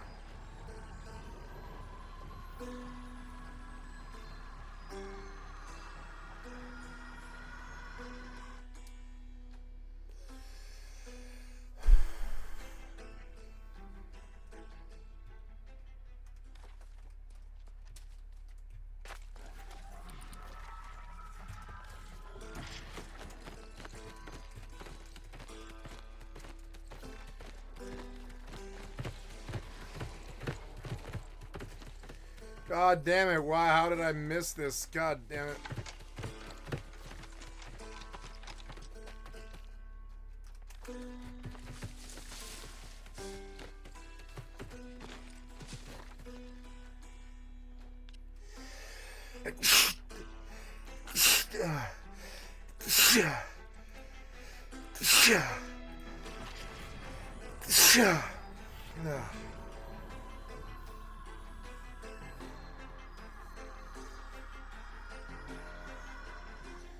Ugh.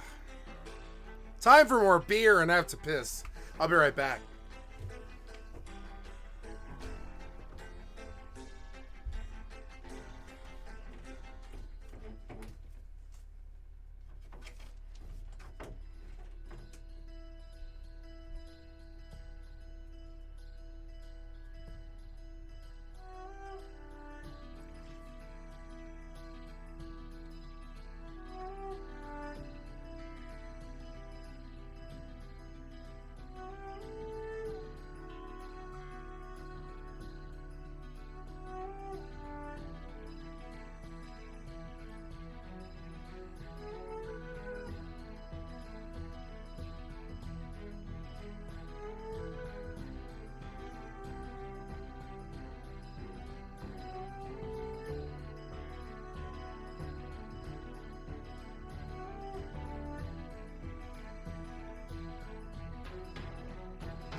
Much better.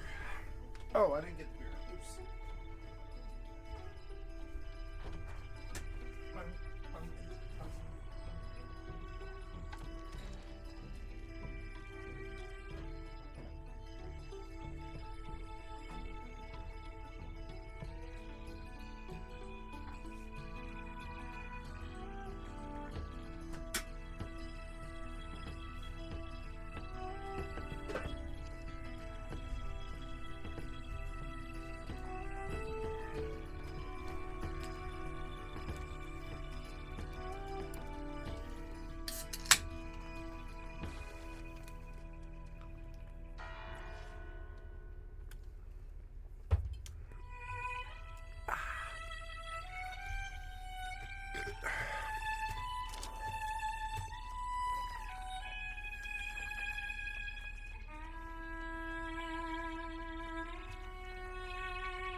At last! Someone in this foppish little city I can... This town is much older than...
Let's order by eye level.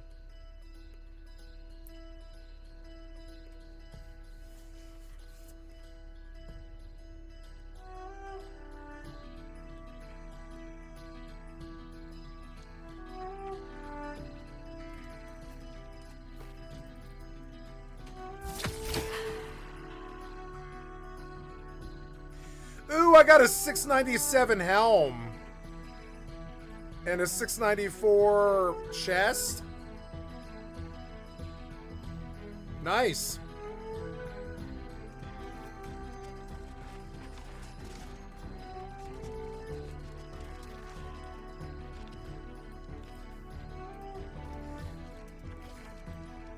That's a good upgrade.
Oh, I need my heart rune. I didn't even think about that. I've got to go back to town. Shit, oops. I have all these heart runes I haven't done that I don't even know what they do. We'll go find out.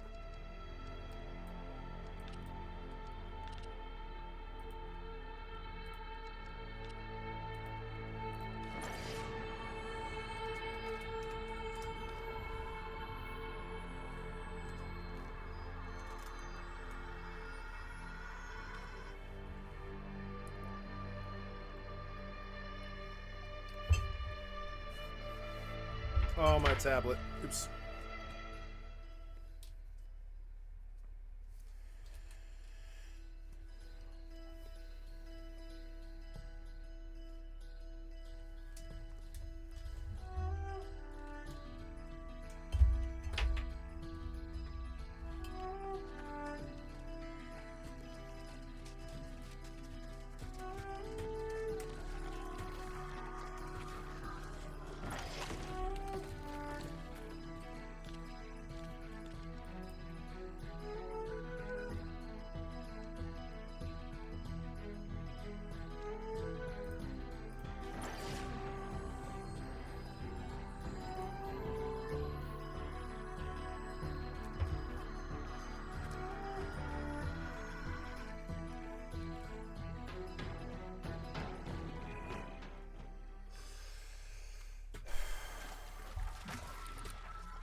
Oh no, I didn't do the heart room. The heart room. I forgot.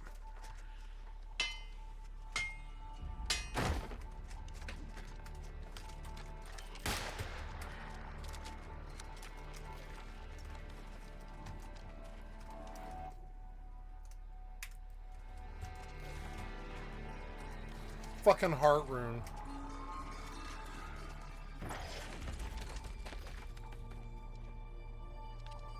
Gotta go back to winds where Earth starts to ever fall. I forgot the fucking heart rune.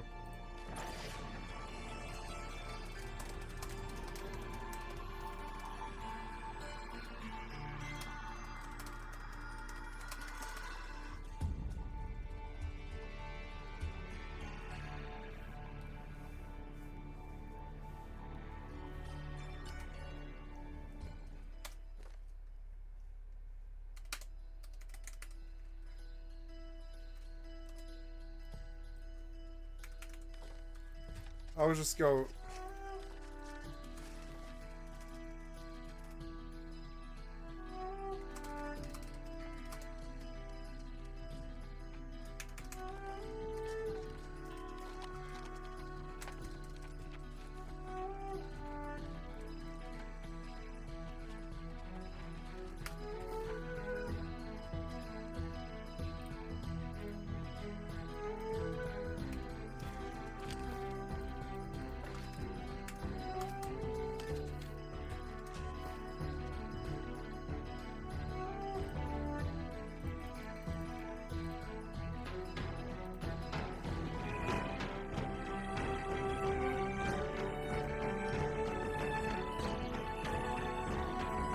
I love you guys.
I'm going Heart Rune. I'm sorry, Stone Form.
We got called to arms. You can't see it because my face is in the way. But my faction got a call to arms and I'm going to it.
Oops, I went too far.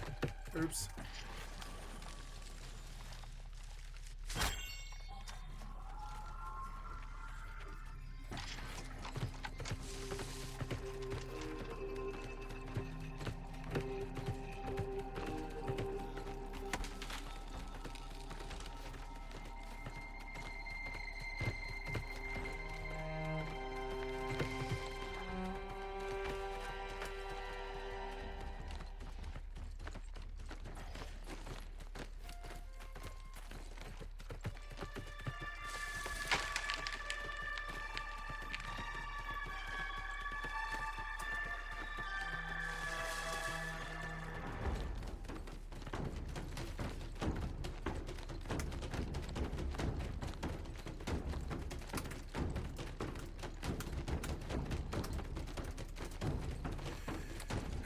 Get him, Green.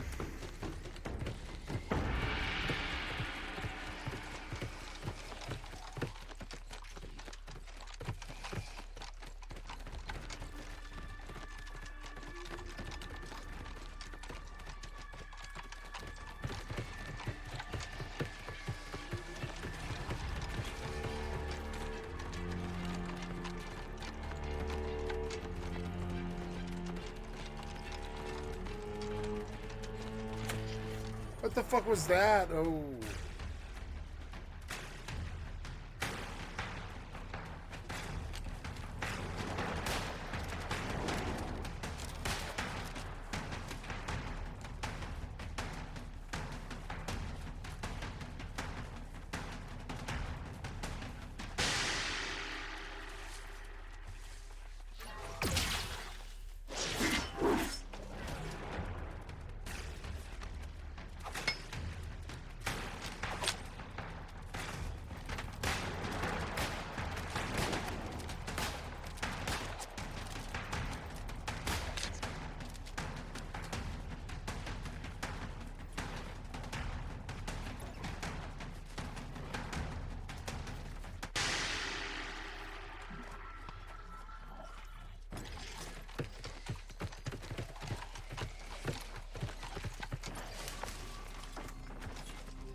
teleportals work. I don't have the teleportals.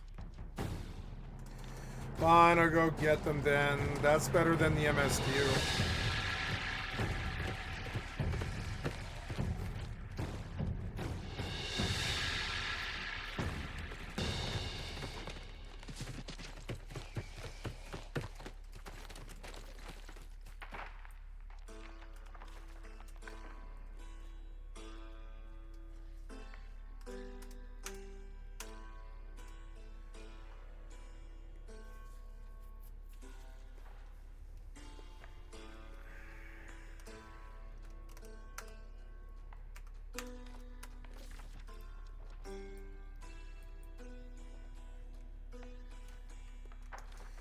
No, I want to do the MSQ. When it takes me there, it takes me there.